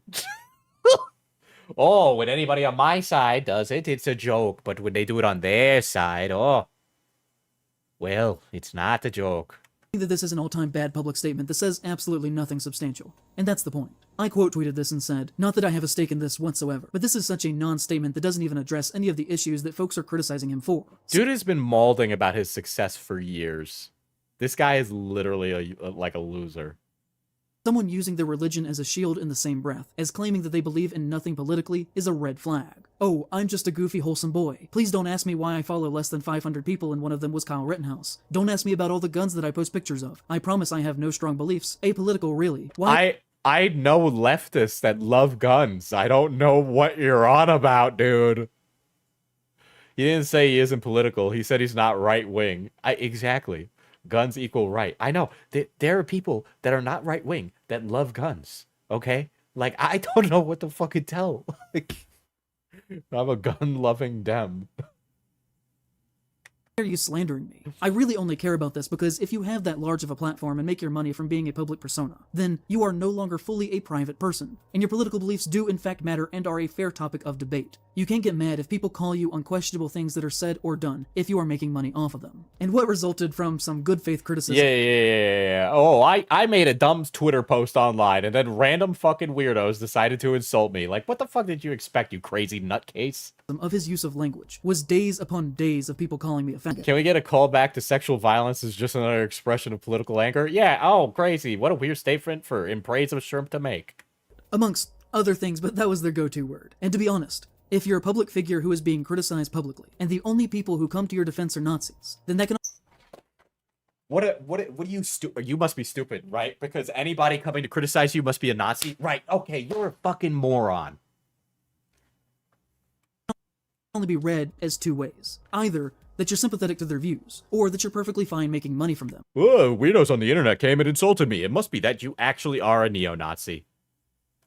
And are comfortable with that ideology being the backbone of your base. And this did go on for like at least a week, where every single... I can't even say I'm a liberal, guys, right? Because if I say I'm a liberal and I like guns, it's actually that I'm a dog whistle, and I'm actually like Dave Rubin, because Dave Rubin says he's a classic liberal, which means that I am actually like a fucking right-wing guy. I don't know. Single time I said anything, my mentions were just filled with the most vile far-right rhetoric from Wendigoon fans. And if any... Stay broke, stay broke, stay broke. I hate this guy. I hate this guy. He should stay broke. He should be poor. Go work at McDonald's. Go learn to be humble like you were an asshole. Fucking... Actually, I don't want you to work at McDonald's. You're gonna take jobs away from people who actually need it. You're like a loser. Go fucking panhandle on Patreon again. Broke ass bitch. Fucking annoying, stupid in praise of shrimp.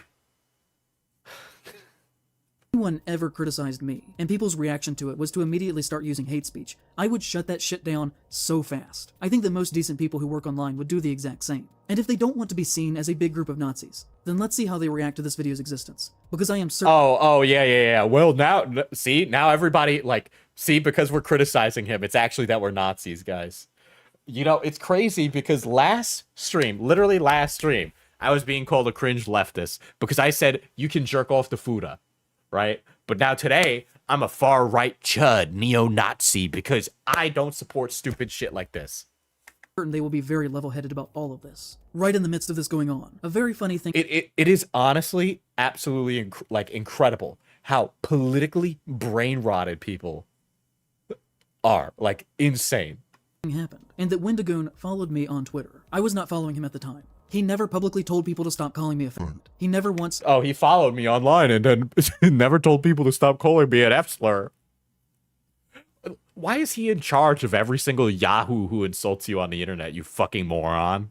Reached out to me privately, but he did follow me, which means in my eyes that he 100% knew what was happening because I did tweet... No, he didn't. And he actually has a response for you in the comments that we're going to read later. ...about it several times, and then followed me to let me know that he knew, and that he was watching... Is this how we get a Reddit post about how Diesel is actually white? Like how Muda is white? ...and that he intended to do nothing to stop it. Why else would he follow me in that exact moment? He has never interacted with a single... Why else would he... Dude, now you are literally like thinking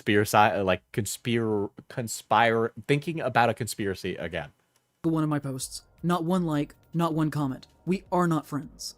But he does follow me. He follows next to nobody on Twitter. What other motivation could he have had there to follow me in that specific moment? Other than to be a method of quiet and deniable intimidation.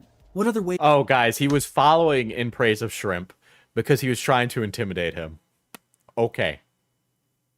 Could that have been read from my perspective? If you think it was... He is actually afraid that Wendigoon is going to come to his house in the night and take away his money. That's what he's thinking.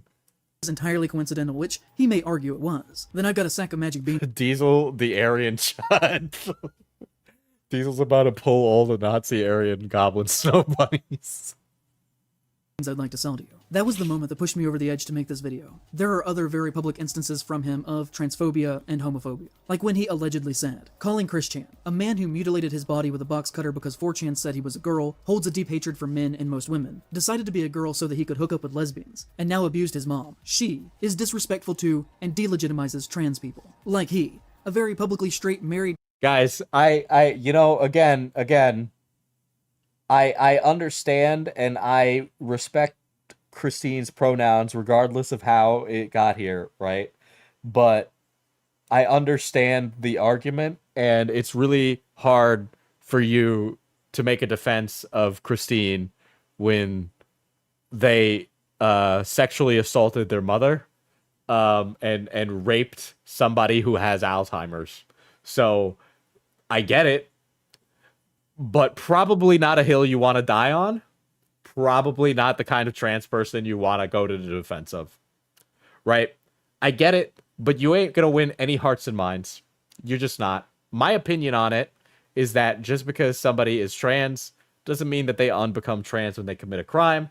That is my ethos and political ideology, that I will respect the person's pronouns, but I understand why somebody would be disrespectful when they rape the disabled mother.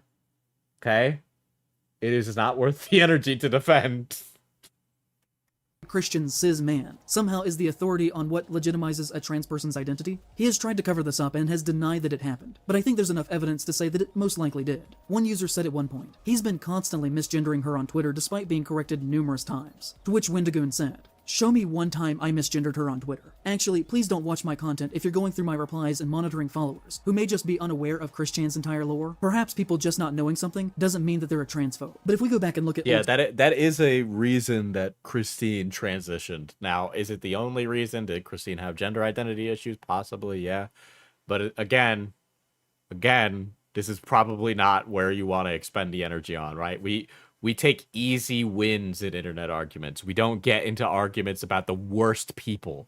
Screenshots from this time, you can see that this account is quote tweeting Wendigoon's transphobic tweet, but if you go to that account today, that post is now quote tweeting a deleted tweet, which to me shows that more than likely Wendigoon went mask off with his transphobia, and then deleted the tweet sometime afterwards, when he realized that people would be mad about it. But there's a very small chance that this is not true because I did not take the original screenshot, so make of that what you want. Oh my god, you can't keep doing that. We could talk about the time that Nick Spears did a video about the disturbing movie Iceberg, who is a great horror trans creator, and I really hope that she's not mad at me for mentioning her here, because I think she's very cool and you should definitely go read her books. Oh my god, this poor young lady is being literally he's literally doing the I have a trans friend thing now.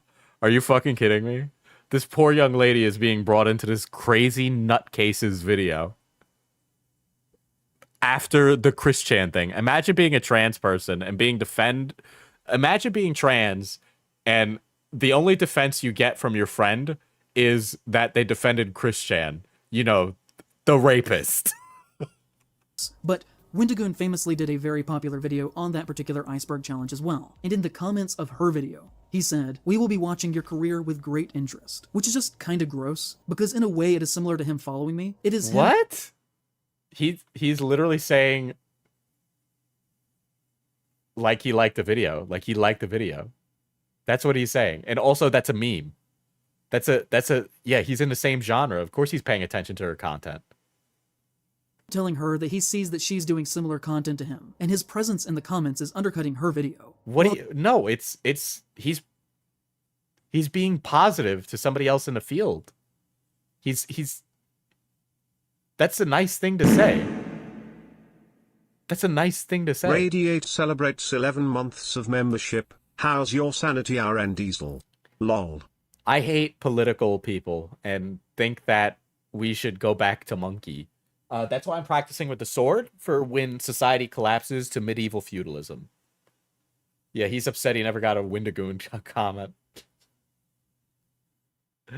And we'll be watching your career with great interest. That's a Star Wars quote, isn't it? He also at the same time seemingly makes it look like he supports trans people. Like in the responses Maybe he does. His comment. People are saying things like, Wendigoon says trans rights, while meanwhile he's simultaneously tweeting about Christian multiple times. We could talk about another time, where someone made a YouTuber gay sex alignment chart and put Wendigoon as a sub-bottom, to which he responded to them and said, "What did I do to hurt you?" Which is a joke, and also is very funny, and I also made plenty of jokes about me being on the YouTuber gay sex chart. In case you guys are wondering, I'm a power bottom, according to this individual. Clearly is a joke, but also the worst kinds of straight guys when they make jokes related to queerness, almost exclusively direct the punchline at femme gays and bottoms. Okay, and also when he said this, he's literally projecting his own feelings about femme gays and bottoms, right? Which is not what Wendigoon was making a joke about. and for some reason he's like projecting his own insecurities about maybe being a femme gay and bottom. Yeah, I know. I would be a power bottom. I totally own that. I think that is the right position to put me in. That's not what I meant, but you know what I meant. Because they view them as lesser than masculine tops. He has multiple times said that he supports They can. Oh my god. queer people, but I think his actions in private clearly paint a different picture. Yeah, this is just his own weird feelings about gay memes. He once tweeted, saying, "I do not care if someone is gay or straight. Sexuality is no one's business but the individual. Don't make assumptions. I make an effort to stay away from politics and social issues." Which, you know... Yeah, he's saying that sexuality is not his place to make a position on. First off, equating sexuality with politics kind of already shows what you kind of think of the issue. And unfortunately, in America, it is a political issue, and he is making a political statement saying that it is up to the rights of the individual. Tom was in the gay sex chart, and unfortunately, Wendigoon is friends with far-right gun YouTuber Turkathy Tomothy, who said the N-word when he was 16. Second off, clearly, as we have seen, everything that he does has deep political motivations, and to argue that he's just a horror YouTuber is comical. Far-right figures are often the only ones who hide their harm under a false shield of wanting to seem like they have no strong beliefs at all, because their real views are so socially abhorrent. And the thing that people kept saying to me in all of this was, why do you even care? Yeah, why do you care? Why do you care about who he's friends with? Watch the comments under the video, I guarantee you will happen again, with takes like, "Oh, he's just a YouTuber. Why does it matter?" Or, "So what if he's a conservative? Is that a problem?" Which the answer to that is yes. But so what? He's a conservative. Is that a problem? To which the answer is yes. So you're a crazy person. You're just a crazy person. He never said he was conservative. He never said any of that outright. And then even more so than that, you are just assuming that those are his views. Okay? Like, this is absolutely insane, right? Every single piece of criticism you will ignore because you think you're completely justified, even though you are very clearly wrong.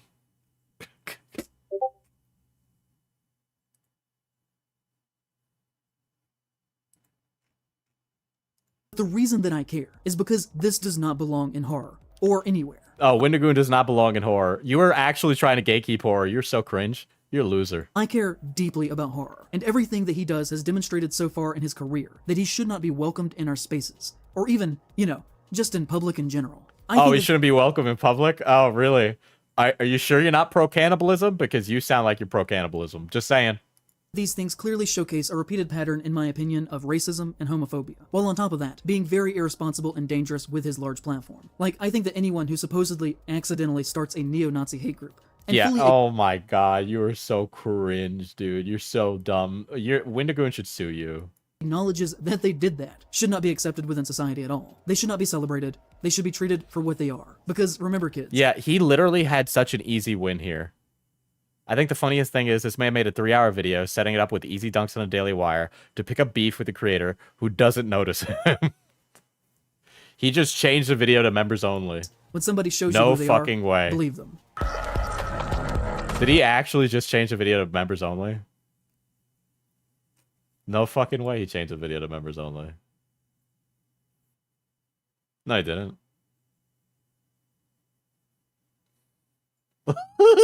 I already downloaded it, by the way. I already have a copy of it. I downloaded it the day it came out.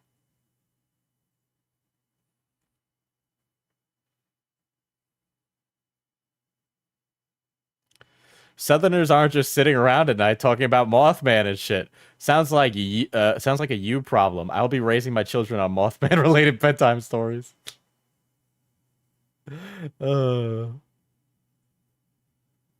Let's see. I think it's time to delete your Twitter account, man. That place is a toxic waste dump, and it's pretty clearly gotten to you. Step back and take a good, deep breath. You're deranged for using a photo of Brandon Buckingham's grandfather in the hospital. What was that supposed to mean, man? Yeah, I already downloaded it. All right. This is what Wendigoon said. Please no one harass or comment rude things on my behalf. I do not agree or condone meanness in any way. And if you're here to leave a spiteful remark on my behalf, don't. Nothing good comes from anger. I want to apologize for people saying awful things to you on Twitter. I did not know this was happening and don't stand by that behavior. I followed you because I saw a Slender Man video and enjoyed it. and then saw you in my recommended follows. It sounded like you strongly dislike me, and that's okay. But if I have done anything to cause that, I apologize. If I have ever spoken against you without cause or made any joke at your expense, I'm sorry. I did not follow you to harass you, but if that contributed in any way, I wish I could take it back. You do not have to like me, but I hope you do not feel I have ill will against you. There's a lot you assumed incorrectly about me, but that's to be expected. I try to keep my life private in the ways I can, and my friends mentioned in the video can take up for themselves. I'll only point out that your assertion about Brandon Buckingham is particularly egregious because the lie regarding a threat was made up by Sneeko when Brandon called him out on his behavior. I know you wouldn't support an internet figure like Sneeko, but you inadvertently did by not checking the source. I've made similar mistakes. Most YouTubers have done that at one point or another, but harmful allegations spread when people parrot rather deceptive data. I've said things in the past that I do not agree with now, and I'm learning to better myself daily, each day, and find more in the wrong. I am sorry for the things I've said to bring hurt or strife onto any person or people. May God forgive me. I hope you're successful. The Slenderman video was great, and I hope you find myself or my audience. I hope you don't find myself or my audience impeding your career. And again, if you're here to leave a mean comment to me, don't be. That's such a kind thing to say. Yeah. I would not be so kind. I would not be so kind. Yeah, Wendigoon shines with the light of God's love. He does. He brings a lot of that. He lives a lot of the at its core Christian ethos in a good way, you know. I, however, am an atheist. And a mean man.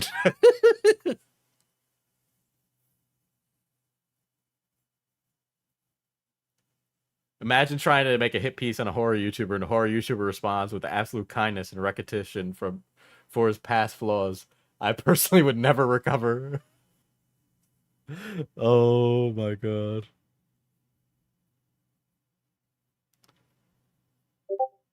That's pretty fucking bad. Well, yeah, I carry a sword so Wendigoon doesn't have to, okay? Check general chat.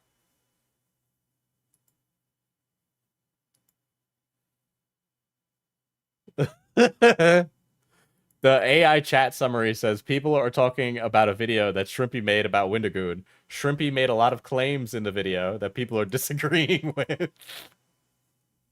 Let me pull that up.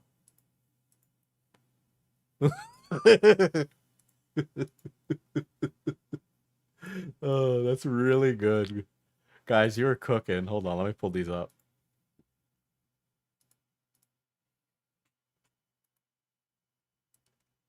I understand why people become more mean on the internet, because people like Shrimpy make me mean. So there it is. So you know it's real. But yep, he's Shrimpy now. That's his name. The AI made that. I didn't call him Shrimpy. I called him in praise of Shrimp. Shrimpy gets the locker. Also, Resident Cat Was Taken made this one. Nice little mustache. Yeah, he's literally horror Pethan. This is really good, Cat. This is some of your best work. The AI legally changed his name to Shrimpy. Holy shit. Holy shit.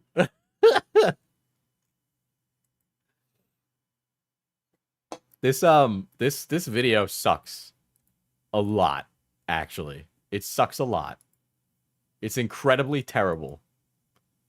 It's incredibly terrible. I wonder what the Twitter replies are like.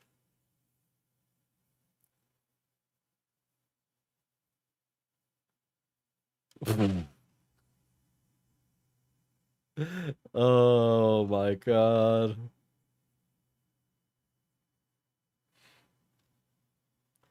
I can't show these. But he is being mocked. It's unfocused, whiny, and and contains just straight up lies and liable. Yeah, this video is filled with that. By the way, we have a lot of people here. Please make sure to subscribe, please. Okay?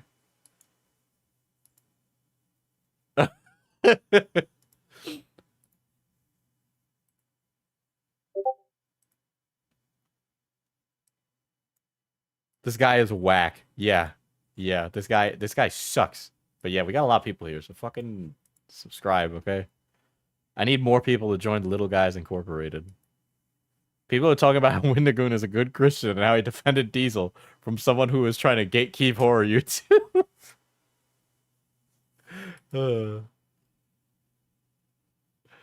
Oh my god.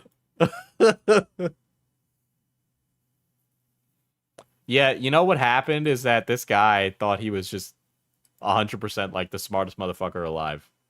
Okay? Like, literally, he thought he was a genius and that he was cooking. Hold on, let me go.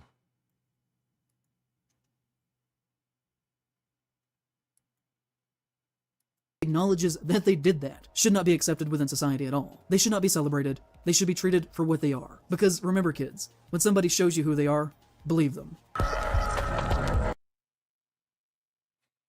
Another raid. Lots of raids today. Holy shit. Bless, bless. This fucking guy, Zach Whitener. Zach Whitener.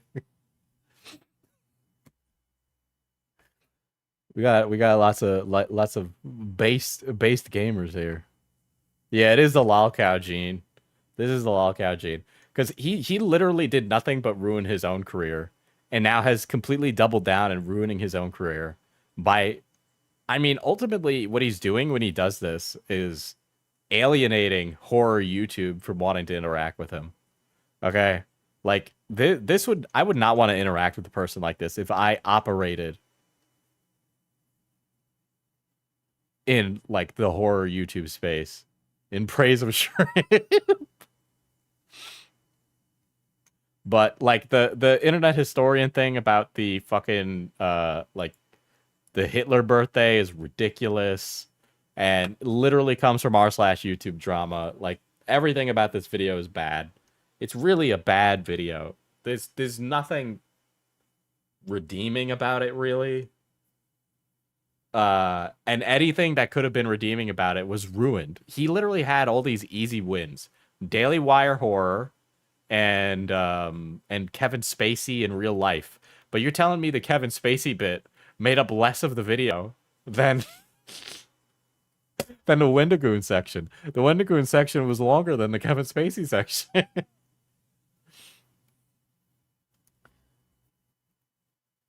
Yeah, this was probably the video that I watched first of his, and I thought it was pretty good. Batman, A World of Gothic Horror. But that was like 4 years ago, and yeah, this guy, I don't know what happened to him. He just like lost his fucking mind. I really don't get it at all. At all. Hello. Hello. Yeah, man decided to defend a pedophile who got reported by his own stepdaughter, who tried to take his own wife hostage, just because the police shot him and donut operator said, "Yup, good."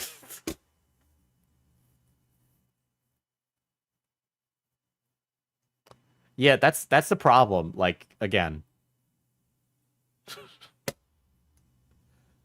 I think the way people become really radicalized in politics is really based around just not going outside. I hate that I keep doing that. I feel like I'm really being reductive when I say that. But there is something to be said about socializing with a variety of people from a variety of walks of life that makes you a better person. I think I've calmed down quite a bit myself because I've interacted with a lot of people.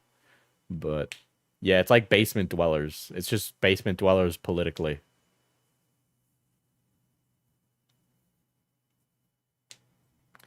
Yeah, it's groupthink. It's groupthink.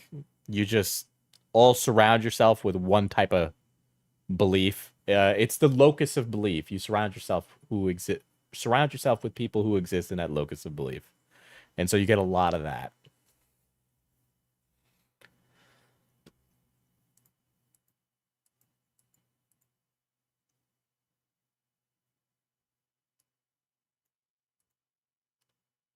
Bruh. I just noticed that Justin Wang liked my or retweeted my tweet. Uh-oh. Oh no. I'm ruining In Praise of Shadows, guys. It's Jover.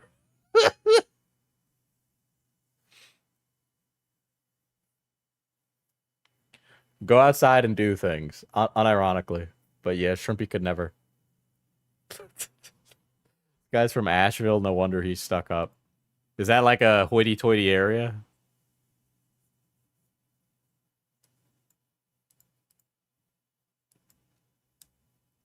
Hear other opinions. Yep, you need to.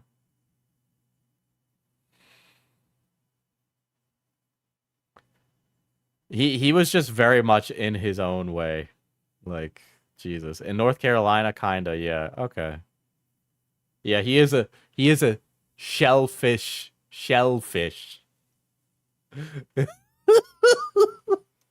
That joke was bad, and I will beat myself to death with a bat now in Minecraft.